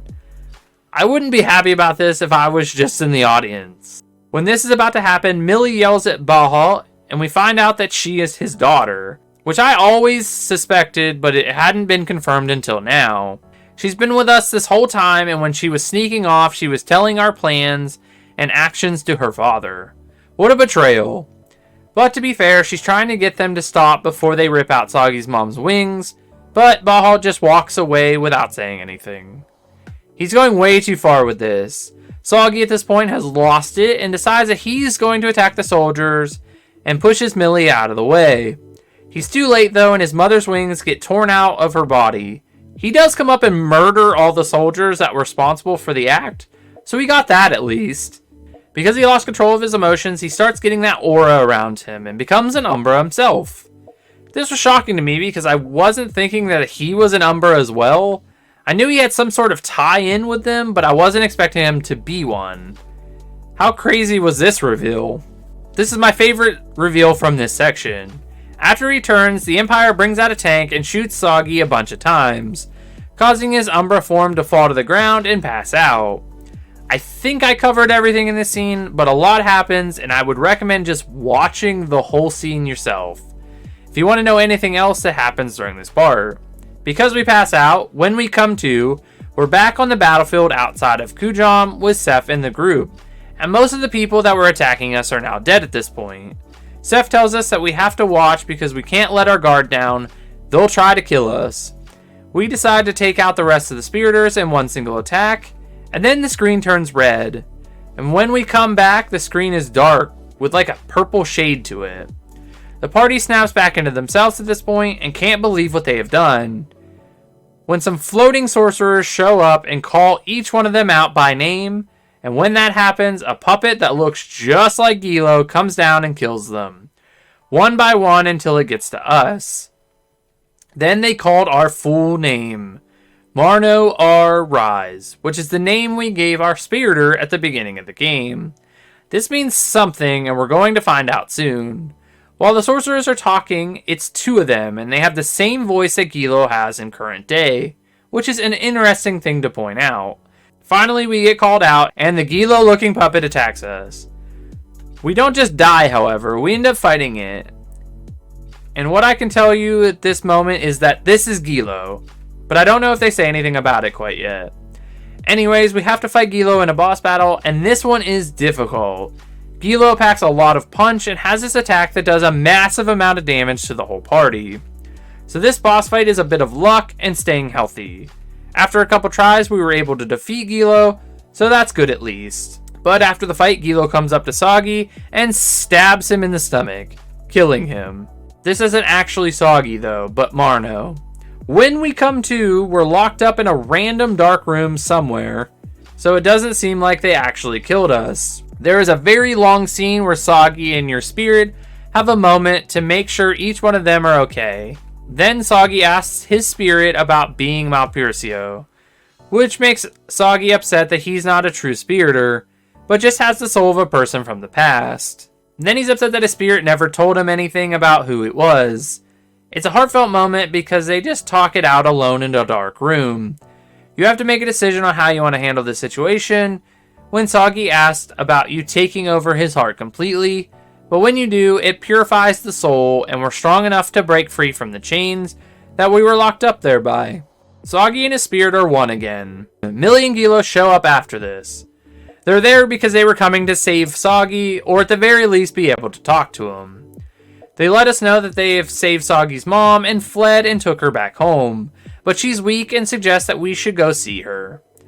We get a brand new card here. That is Soggy's strongest attack.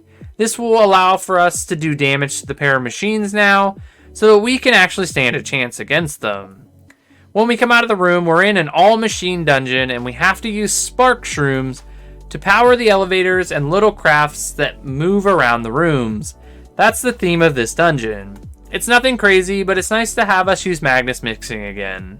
At the end of the dungeon, we come to this giant elevator and take it up, to find that Shanath is there waiting for us to arrive. He tells us that we're the only subject that could make up with this afterling inside them, and that Millie knew about it the whole time. He then tells us that he's supposed to spare us, but he won't let a monster leave the area, and then he equips some Paramachina, and we have to fight him. With the new power card that we just unlocked, this fight is super easy. We just have to save up some MP for Soggy and then attack using that card, and it does a massive amount of damage to Shanath. Just heal otherwise and you'll be good to go. After the fight, Shanath is laying on the ground, bleeding a bunch, and he decides to tell us that we're a subject by the Emperor, where he decided that he was going to put afterlings in people, and they wanted to see if any of them would hold up. Most people didn't make it, and some people were able to survive but not realize that they had the power. But Ogden became cocky and spent all of the money of the Empire to fund this program, without the people of Mintaka even knowing about it. We also find out that Shanath is one of them they experimented on, but couldn't fully harness the power. He runs away from us and heads up to the bedroom in the dungeon, and is just sort of laying on the floor by the windows. Soggy isn't happy with him, and they all know that he's dying. We also find out that Shanath killed the Emperor because he despised him so much that he wanted to be the one to kill him with his own hands. After he tells us this, we just leave because we don't have anything else to say to him. And then he goes on about how he was a perfect heir or something, and then he eventually dies. After all that excitement, we can finally head back to Sheraton to visit our mother and see how she's doing. The kids are all very worried about her, and she finally wakes up when she hears Soggy's voice and tells us that we shouldn't worry about her and she just needs some rest. And then she lays back down and goes back to sleep. The doctor tells us that she's in poor condition, but not physically, but more like emotionally. She didn't show any signs of waking up until Soggy got there. It's basically the idea of being super depressed is what I got from it, which makes sense. She did just get her wings of the heart ripped out. Once the cutscene is over, the party has a conversation about what they want to do now. Soggy wants to help his mom and search for a way to make her better. Millie wants to visit this small island she would go to when she was a kid called Neckar.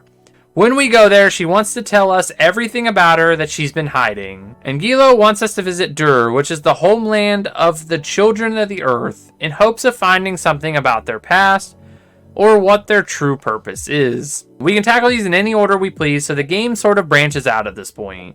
I really like that about this game. As we're leaving Sheraton, the doctor comes running after us and tells us that he found a way to save Soggy's mother. We need to find this herb called Heart Embrace. The legend says this herb can strengthen one's heart. Even the gods could use it for that reason. The herb has been extinct ever since the Wars of the God, but Millie being quick on her feet suggests that since we've been in the past, maybe there is some way for us to go back in time and grab some Heart Embrace from there. And they think that Soggy's portion of Malpersio could take us back there if we had something that was from that time period. They land on trying to do this near the Briar Clock in Sheraton. I was most interested in this quest, so that's the one that I did first. We head over to the Briar Clock and give it a try. It does work, and we're able to freely go between past and present in the game now, which opens up a lot of things for us. We can check out new areas and even get materials for some of the side quests in the game. But for us, the most important thing is to head to the Matar Highlands and try to find some Heart Embrace. This might be one of the areas with the most annoying theme in the entire game. It rains on and off all the time in this area, and if the rain gets on you, it will cause you to pass out and even die. So we have to hide under these massive looking lily pad plants when it rains so that we don't get knocked out. The idea of this area is to plant seeds to create more of these lily pad things, and then eventually knock this boulder off the cliff and block the water from being able to drain from the pond in the middle of the area, causing it to fill all the way up, and we can jump across the pond using lily pads. Once at the back of the area, we find the Heart Embrace, but there is a massive centipede looking creature right over it. And the only way we're going to get this herb before it's eaten is to fight this thing. So that's the next boss fight for the game, and this one isn't all that bad. The worst part of this fight is that the centipede can put a timer on your characters that will count down after so many turns, and then the character dies and we have to revive them. It's like the idea of Perish Song in the Pokemon series. Outside of that, the boss fight isn't that bad. Once we defeat the boss, we can grab some Heart Embrace and return home.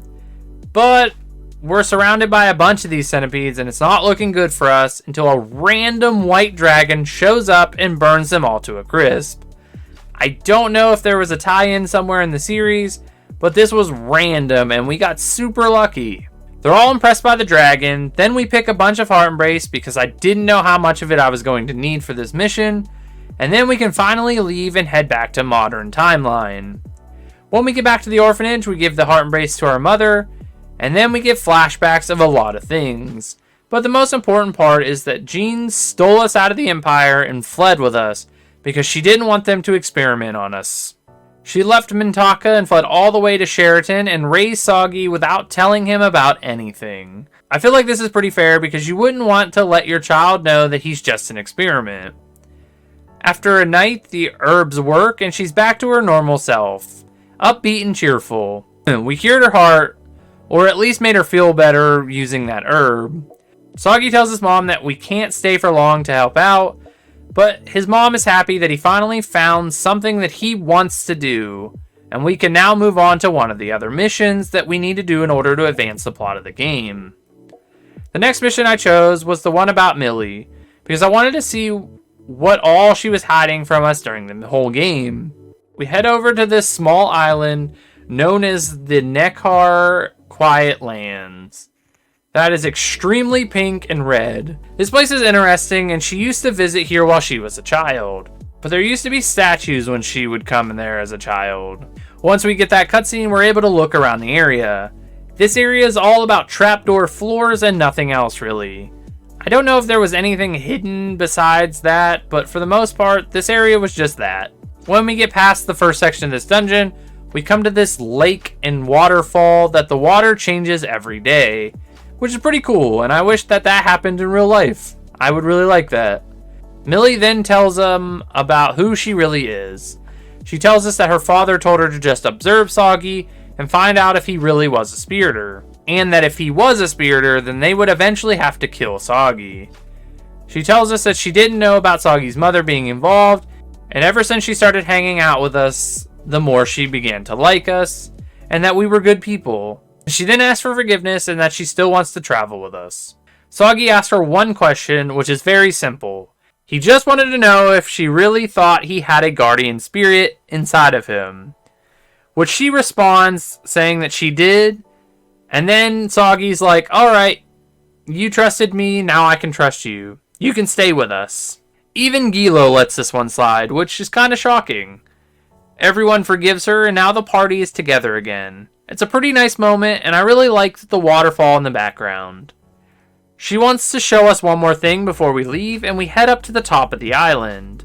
This is the summit of the area, I think. There's supposed to be a bunch of rocks that are in the shape of people at the top of this summit, but when we get there, they're all knocked over and they don't look like people anymore. She's very surprised by this, and even sad. It's her childhood and it's just all gone. While we're all talking, we get attacked by a giant bird, which she blames for knocking over the rocks. This fight is long, but it's very easy. This thing has a bunch of health and can put everyone to sleep, which just adds to the length of the fight. If I were to give a strategy for this one, I would say stay awake and heal often. Then attack as much as you can while you're awake. It's not a bad fight though, and after we defeat it, we come out to Millie crouching on the ground, and she feels like she wasted our time for even coming there because the rocks are all knocked over. Soggy and Gilo do a really good job cheering her up here. Soggy talks about how some of the rocks look like people, and Gilo talks about the view and how it's breathtaking. Then Soggy tells her even though they all got knocked over and broken, they can just build new ones. The three of them together. Which I feel like this shows the type of character that Soggy is. I really like the end of this mission. We're now heading to the island of Dur, following the request of Gilo. This is a small island hidden in the clouds at the furthest south point of the map. When we arrive, there are clouds known as taint clouds right above the island. In my opinion, it reminds me of what a whirlpool would look like if it was in water, but it's purple and in the sky. Am I the only one seeing this? The party discuss how they should approach coming down to the island and eventually land on the idea that they have to just charge their way through the clouds. But there isn't really any other option. We push through the clouds using an airship with no problem, and then we arrive at the docks below, which is carved into the side of the mountain. This dock is equally cool as it is creepy, with the fact that there are faces carved into it, and it's dark and cloudy around. Millie comments that it seems like it should be hard to breathe, but the air is very clean in this area. After exiting the docks, we can travel to the village called Al-Ghorab, the Neglectful Village, and I probably butchered that. This village is very small and it just looks like it's made out of carved rocks, but there isn't much detail outside of that. The people here all wear masks and don't trust us being in the village. Most of them decide to hide. The village chief tells them to all go back into their homes and that we're guests. The village chief is named Crumley and wears this crazy looking white and gold mask. He recognizes Gilo immediately, but doesn't know how it's possible that it still exists. Crumley takes us into his house and begins to tell us everything that he knows about Gilo. He tells us there is another puppet that looks like Gilo on the island, but the great Camera has it locked up. He also tells us that they're called God Crafts. He tells us that the Great Camrod should know everything about the past and the Godcrafts. This causes Soggy to immediately want to meet him. Crumley tells us that he lives in another village called Gemma, and it's not far and we could probably walk to it. So that's what the party decides to do. When we get to Gemma, the observant village, I noticed that this area looks way better than the last one. This has designs on all the walls. They remind me kind of stained glass in a way, and the village is built in a tower shape. Instead of going wider, they decided to build upwards. At the top of the village is where the Great Camrod lives, and it looks like a face with two glowing eyes. When we enter Camrod's house, we find out that he has a son by the same name, but he's not the Great Camrod yet, but just Camrod. Honestly, not much happens in this part besides that they find out that they only raised 5 islands into the sky by choice, and Haslam wasn't one of them. But then goes on to explain about how the war took place there and the remains of the gods caused the island to start floating, making another island in the sky. That's for the most part it. He does decide to take us in the back room where the other puppet is being stored. This puppet looks like Gilo, but this one is purple and black and is on display. That's the best way I would describe this area. We're told that the name of this puppet is Seganis. Gilo asks if we can touch it, which Camra agrees, and we get teleported into the puppet itself. This is one of the weirdest things that happen in this game because it seems a bit out of place that we get teleported into the fabrics of a puppet or something. The theme of this dungeon is to find these glowing red circles on the ground of the puppet. When we step on them, they will trigger a memory from the past and cause this image of the puppet in the middle of the dungeon to start glowing. Usually it's just a body part like an arm or a leg. Once we get all of them, then the whole thing will start glowing. So we have to search the area and find all these spots. I'm mainly going to talk about the memories that we get rather than the dungeon itself.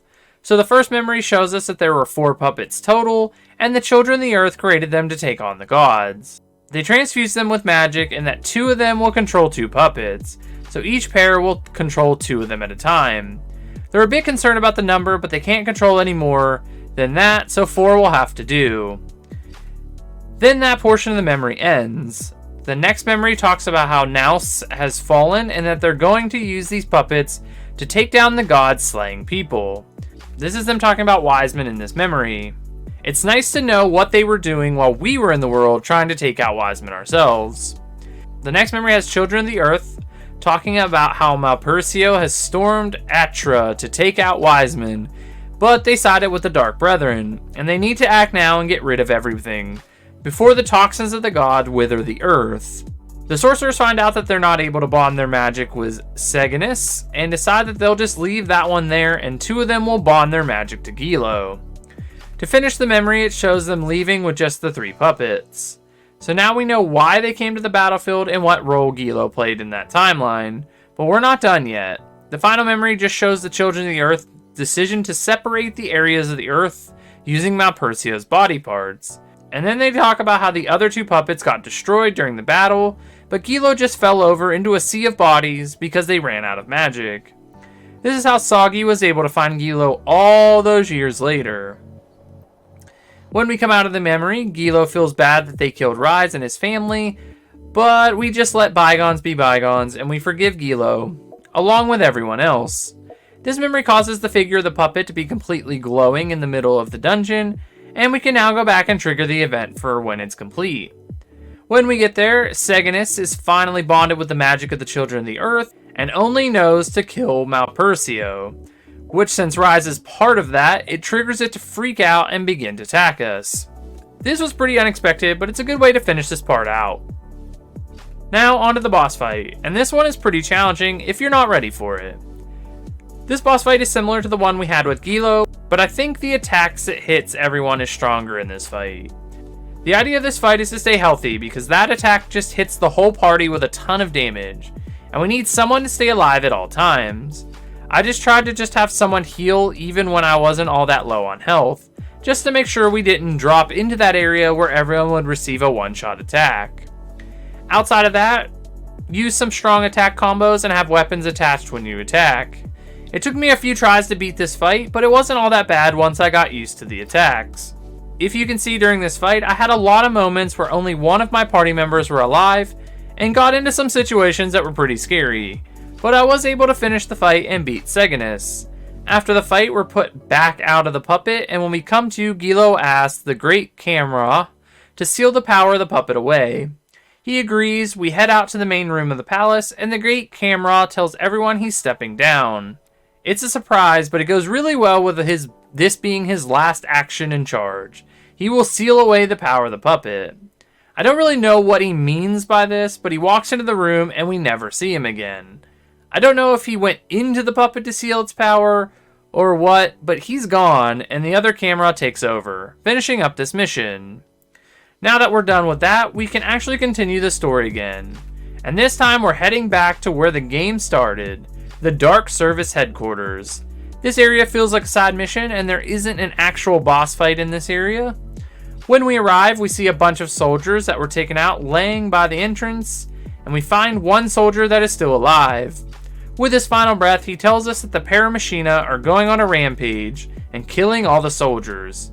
This leads to a couple of them coming out of the strategy room and attacking us. They're forcing soldiers to work for them or to be killed. It's a complete turn from what was going on before. After taking them out, we head into the strategy room. In the room, we find that there are Paramachina threatening another soldier. He appears to be the only one of them left. We take out the Paramachina and then talk to the soldier. He tells us that the Paramachina enhancement chips arrived, and when they installed them, the Paramachina became smart, and within no time they could talk, and they were even taking over the soldiers and planning an attack on Mintaka. It's crazy how fast all that took place. We need to take out the one in the locker room to stop them from making more, but the door is locked and we need to find the override code in the area so that we can get inside of it. This leads us into running around in the rooms trying to find the override codes. They're pretty easy to find. They're flashing spots in the room and each one of them will give you one number to unlock the door and in what order it should be in. When searching around the area, we find this little kid that was with Shanath running around. We don't know why they're here, but we decide to follow them because it's dangerous for us to just leave a kid in this area with all the Paramachina. When we catch up to her, she's in this room and there is a Paramachina that is about to kill her, but Gilo is quick and takes it out before it attacks her. Gilo tells the girl that death will always be by her side if she has something she needs to do. Sagi and Millie are like, why would you tell a child that? But Gilo tells the party that they wouldn't say that if she truly was a child. I have no idea what that means because it just ends there. If I missed something, please let me know down in the comments what that means. Anyways, we collect the rest of the numbers and head back to the strategy room to input the codes and unlock the locker room. We actually have to put in the numbers during this part, which I thought was pretty cool because it requires you to actually pay attention. When we finally get inside the locker room, the main Paramachina can talk and tells us that we need to obey, and then shows us that there's a bunch of Paramachina ready to attack. So we get put in a bunch of battles in a row. They're not hard or anything, but it's interesting that they're able to take control of the whole headquarters. After a total of 3 fights of them, we can finally get to the leader of the Paramachina and battle that one to end them trying to take over the city. The fight isn't hard because it's the same thing that we've been doing the whole time, but I figured I would show the final fight to this section. They don't hit that hard and we can deal out a good amount of damage too, so it's pretty easy to fight and it doesn't have any real challenge. When the fight is over, the party decides it's safe that there shouldn't be any more of them trying to take over the area or the city. Sagi wants to know what happened, but Gilo just says it's the Empire's problem to deal with now and we should just leave. Sagi tells us that we should report to Gildablame, which we can do, but that will trigger the final section of the game. I wanted to do some of the side stuff before that, because I think it'd be fun to go back and take out the Para-Arma that the Empire had and was using to take over the other islands, now that we can actually take them out. We're going to start with the first one in the Cloud Vents. We head back there and now we can fight. I'm going to go in order and start with the fight with Nazca, who tells us about the flying fortress that they're going to use to take over the world. We don't like that and decide to attack. This fight is the hardest of the fights, I think, because this one has 3 health bars for different objects of the tank. One of them can heal, and that is the one we need to focus on first. But before we do that, we have to wear it down enough so that we can actually do some damage to it. I would say that the fight isn't that hard, but healing all the time is pretty annoying. So I didn't struggle with this one at all, but it did take some time to finish the fight. Once we beat it, the tank crumbles into a pile, and Soggy attacks it one last time, causing it to blow up into a cloud of black smoke. Then we come back out and get another section of dialogue. After the fight, Nazca is still alive and comes limping out of the smoke, trying to fight us again, going on about how they want to die because of them failing, and Hughes will never let them live this down. We have the option here to either fight Nazca in a normal fight, or not attack and just leave. I decided in this moment that we would just leave because Nazca isn't that bad of a person, and honestly, they didn't give us that much grief throughout our playthrough of this game. These decisions of letting them live or killing them will affect parts later in the game, so I would recommend letting them live, but that's up to the player. Next, we're going to go and challenge Wiseman in the past, just so I don't do the same thing over and over again. I wasn't able to actually finish this because I wasn't strong enough at the time, or didn't have the right strategy, but I think it's only fair to show this portion of the game off too. When we go back to the past, we head to the battlefield where we all got killed by Gilo, and when we arrive, the clouds are dark purple and the battlefield isn't on fire anymore. We have to just get to the end of the area again, and we come face to face with Wiseman. When we get to the end, Wiseman is standing on a pile of dead bodies, the most disrespectful thing that anyone could do, honestly. He tells us that we still have hearts, that he's going to take them from us, and then summons in this giant black dragon and tells it that together they will feast. This is a 2-stage boss fight, and I couldn't even get past the first stage of it. This dragon is no joke and does a lot of damage quickly. I don't really know what the best option is when it comes to this fight, because I wasn't able to beat it after like 5 tries. He does a massive amount of damage with attacks, and I wasn't strong enough to deal with it. This is one of my attempts at it, and I did get it pretty close to dying, but then it just seems to pick up into second gear. I gave up, and we headed back to the forest to go after Hughes, because he was the second pair of armor that we fought against. This one is pretty easy because it's just him with his arm cannon thing. So overall, he's not that much stronger than a boss. We make pretty short work of him and never really reached a point where I thought I was in major trouble or anything. He hits hard, but I have enough health to stay alive after a big hit, so it wasn't an issue. After we get his health all the way down, Soggy comes in and hits him with like the best 5-piece punching combo and knocks him down for good. After the fight, Hughes talks about the giant fortress that will take over the world too, and then he tries to fight us again. Soggy tells him it's over if that's the decision you make, and then the party just leaves. He vows to always chase after us and that we won't see the last of him. It's a pretty empty threat considering he doesn't have a weapon anymore, but I like that he's still trying to be tough. Now on to the last pair of armor section, and then we'll continue the story of the game. We head back to the Celestial Tree to meet up with Valara to take her down once and for all. This was the one I was expecting to have the most trouble with because it's a real powerhouse of a machine. Before the fight, Valara talks down to us the whole time and even asks if we're sure that we want to waste our time getting rid of Promochination. She's the worst of the 3 and the one I don't like at all. This fight was the hardest of the 3 and I even lost in the first attempt, mainly because of the cards I was getting, but she does hit pretty hard and she hits the whole party, which is always the weakness I have in this game. Enemies that hit everyone are the ones that I struggle with. After the first attempt though, the second one went super well. I was able to land good combos and keep most of the party alive during the whole thing. That's the best case scenario. At the end of the fight, Soggy hits Valara with a really good sword attack that causes her para armor to explode finally. Now she's pretty helpless. Soggy asks her what happened. He thought that she was a good person and that she looked out for him when he was in the dark service. She responds that work is work. I hate that she's so heartless about the whole situation, so I decided that we were going to fight her again and take her out unlike the other two. She's the one that annoys me the most about her motives. So we pulled out our weapons and we fight her for the second time.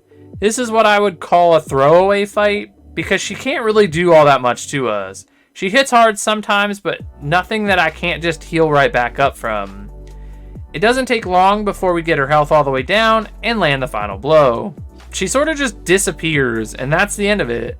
I don't really like how that plays out. I wish we could have gotten a scene that showed her dying or something on the ground, just to bring it all back, but she just disappears and that's it. I think I should have saved her. We head back to the orphanage and we find out that the kids know about Terrazed, the fortress, and it looks like it's about to get activated. We get a call from Varys and he wants to meet us so we can talk. So we need to head back to Alfard now and see what the plan is moving forward. When we get back to talk to Varys, he tells us that Terrazed is complete and we need to act before they can get it running completely. We all agree that we need to get inside of Terrazed, and then Varys gives us the chance to prepare. I think this is the point in the game that doesn't really allow you to go back and do anything for a while. Or at least it feels like that.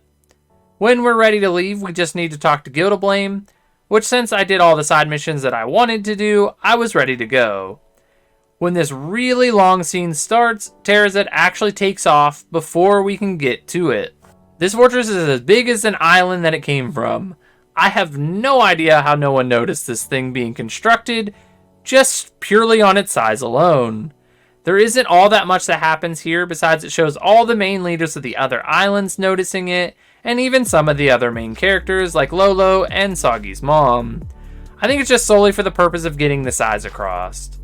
After we get all the people looking at Terrazed, Balhalt makes an announcement that people can come live in the fortress as long as they believe in pro-machination.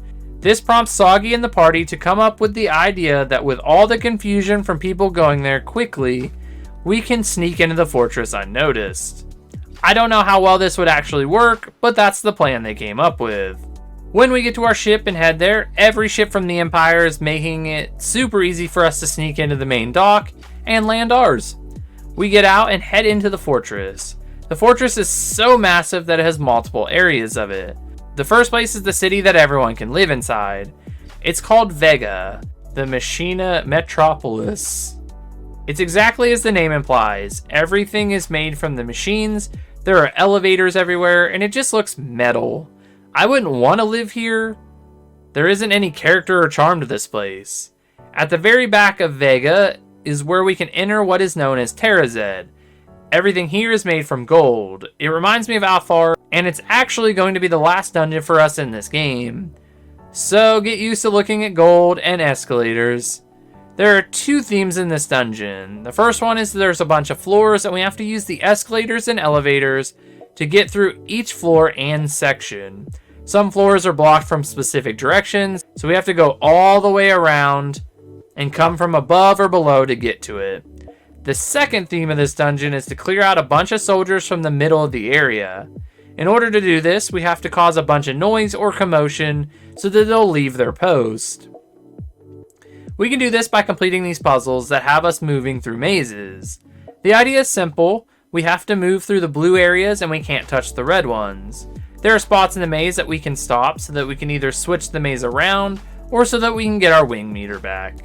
The problem is that if we stop moving during the sections, we will fail it and have to start over. Still not that bad, but then you throw in that the controls aren't that clean in this area and the hitboxes are wrong. I very well could just suck at this game, but this took me so long to do the first one because I could not figure it out. The best part about this first one is that I actually ended up breaking the game and I was able to go through the blue cubes without them going away, so I just kind of clipped through them. Anyways, after a bunch of attempts, I was able to get through to this room in the back. These areas are holding the afterlings that they captured during the game, so using our Wings of the Heart, we're able to free them, and this causes the floor to give out. We free the afterlings and we cause the commotion we need for the guards to leave their station. That being said, we're going to have to do this a total of 4 times, so buckle up. It takes forever to do this part when playing, but the power of editing, we can cover them quickly. The second maze requires us to change the maze halfway through. This one was much easier for me to complete, and I got this one after a few tries. We're able to get to the back of the area and free our second afterling. I'm not sure if you can tell during these scenes which afterling is which, so let me know down in the comments if you can tell what character turned into each one of these. After we free this one, the floor gives way, and we get another set of guards to leave their station again. Only 2 more to go. The next maze is pretty simple because we don't have to change the maze at all during the run. When I completed this one, I had 2 very close calls when I almost ran out of Wings of the Heart and had to wait to get the meter back. The second time I did it, I was at the end and I would have been super upset if I wouldn't have gotten all the way through the box and then had to reset for hitting them. Anyways, we get to the back of this area and free the next afterling. These rooms have a purple tent in them, which I think they all have some sort of tent to the room, but I noticed it in this one the most. After freeing this afterling, the floor collapses again and we get another set of guards to leave their stations. Only one more of these to go before we can move into the middle room of Terrazed. The last maze we have to complete isn't as bad as I thought it would be. We have to change the maze once, and then we have to make a pretty sharp U-turn to get to the end of it. I didn't struggle with this one that much.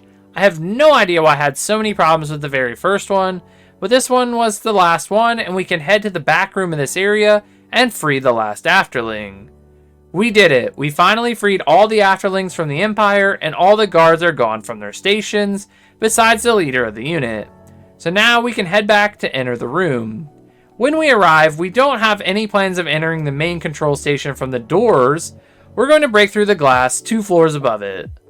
We make one last check to see how many guards are in the room, and then we decide to head in, which I do immediately, and we break the glass with our sword and jump down into the room. The leader of the guard attacks us, but this is super easy because he's all alone at this point now. So it's one fight and we can move on. Now we're going to head into the meat and potatoes of this game. We're going to get a bunch of answers, reveals, boss fights, and finally a pretty good ending.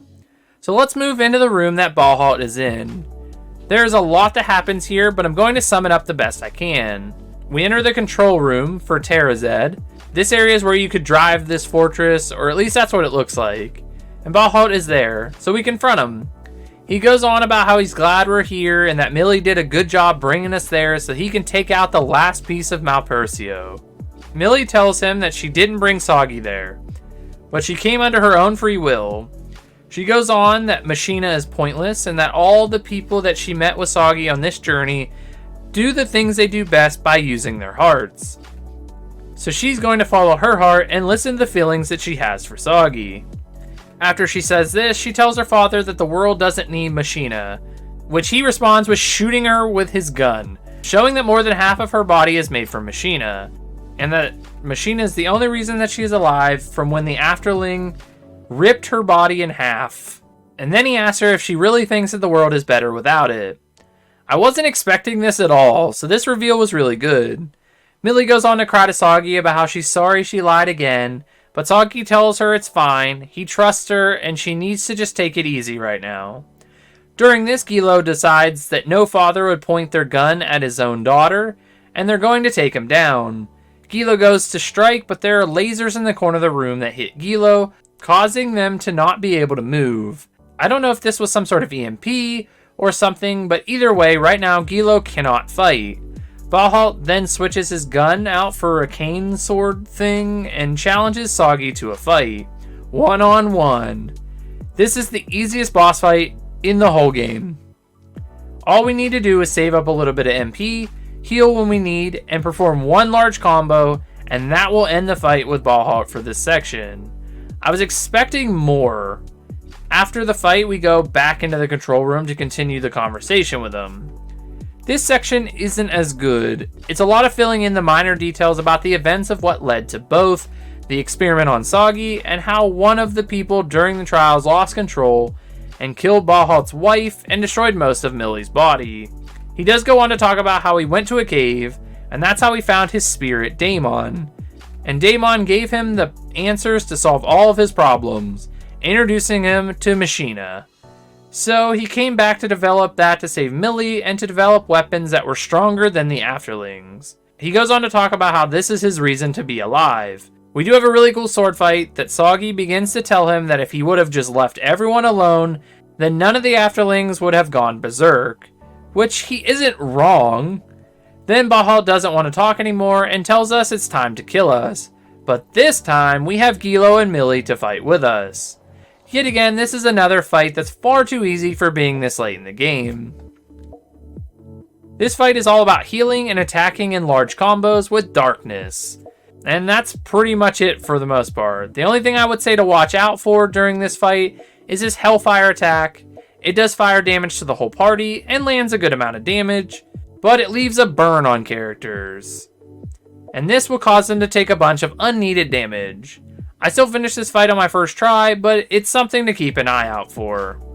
After this fight, there's a lot of things we're going to have to unpack. First, Baten falls to his knees and wants to know why Damon won't help him. We find out that Damon knows they're doing the wrong thing and that he lost his way a long time ago. Millie tells him that hearts are good for making fresh starts, and right after that, Varys shows up and congratulates us for doing a good job. Then we finally get out of the battle scene. When we come back out to the control room, Varys tells us it's nice that we're finally able to achieve the things that he asked us to do for once. Which comes off as rude to me, and then he pulls out a sword and stabs Baten through the back. I get he didn't like him, but this is a bit rough. Then Varys tells us all the things that actually happened during the game. He's the true evil guy, and he used everyone as pawns to complete his goal. He first tells us that he isn't a spiritor at all, and he's happy that he can finally stop trying to pretend that he has one. This is messed up. He's been lying all this time. Next, we find out the reason Soggy was part of the experiment is that he told Ogden about him, and that he should be used for the Afterling project. We find out that Soggy's mom was his servant, and he calls her a name I'm not going to repeat, but he insults Soggy's mother. We also find out that the plan for Soggy's mom's wings getting torn out was his idea, and that Shanath was just another pawn that worked for him. The idea was to make Baten look bad in front of all the people in the Empire. This sets Soggy off, and he's ready to fight Varys right now. But Varys pushes us away and tells us that he will eventually be back to kill us nice and slow. But he has to get the Terrazed back in order. Gildablame tells them that they'll come with him, and he says that he didn't need him anymore, and that he's old and of no use. Like when a child has a toy that's not new anymore. He makes a change so fast. He goes from being a bit shady to full-blown evil in like 1 minute. I always knew he was going to be a bad guy from the beginning of the game, but I wasn't expecting all of this. He takes an elevator down to the lower floor, and that ends that scene.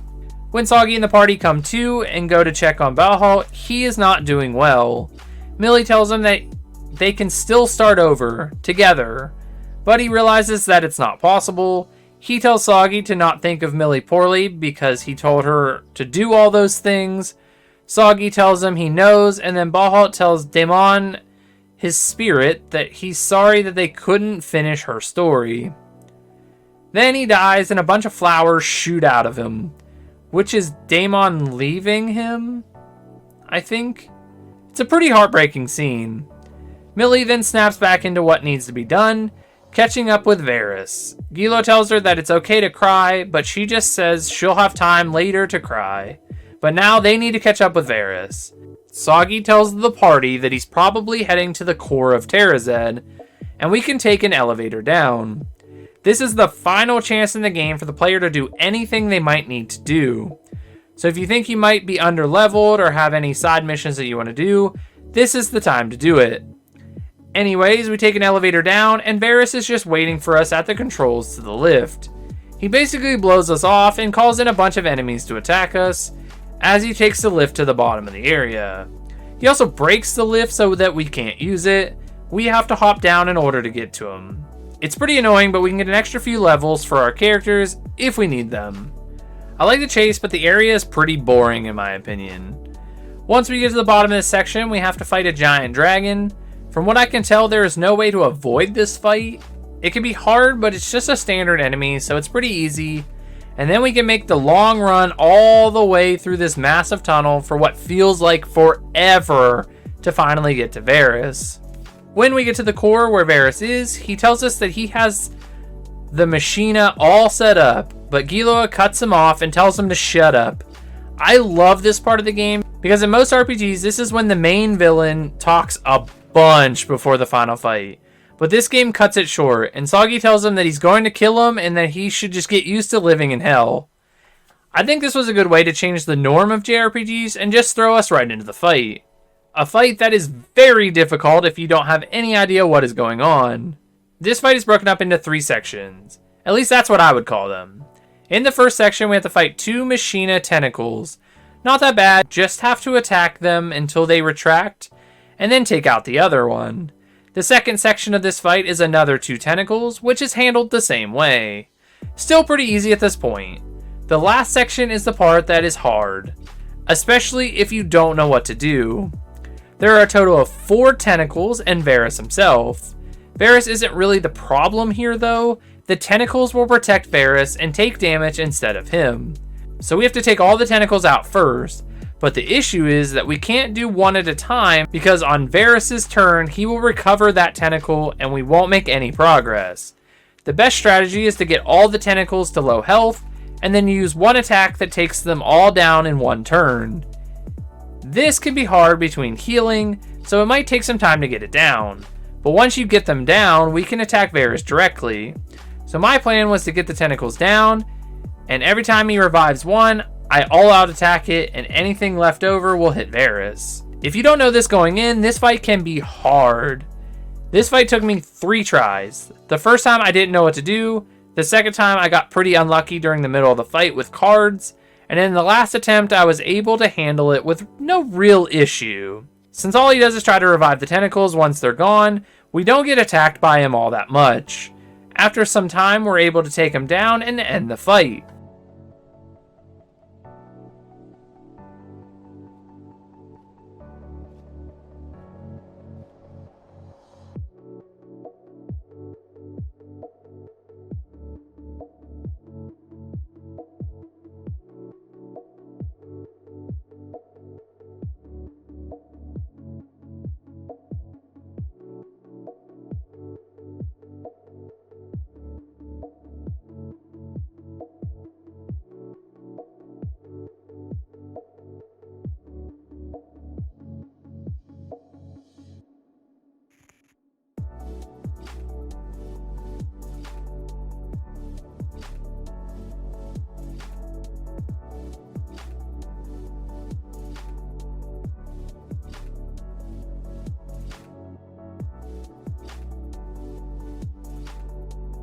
The fight is over, but there's a lot more to happen still after the fight.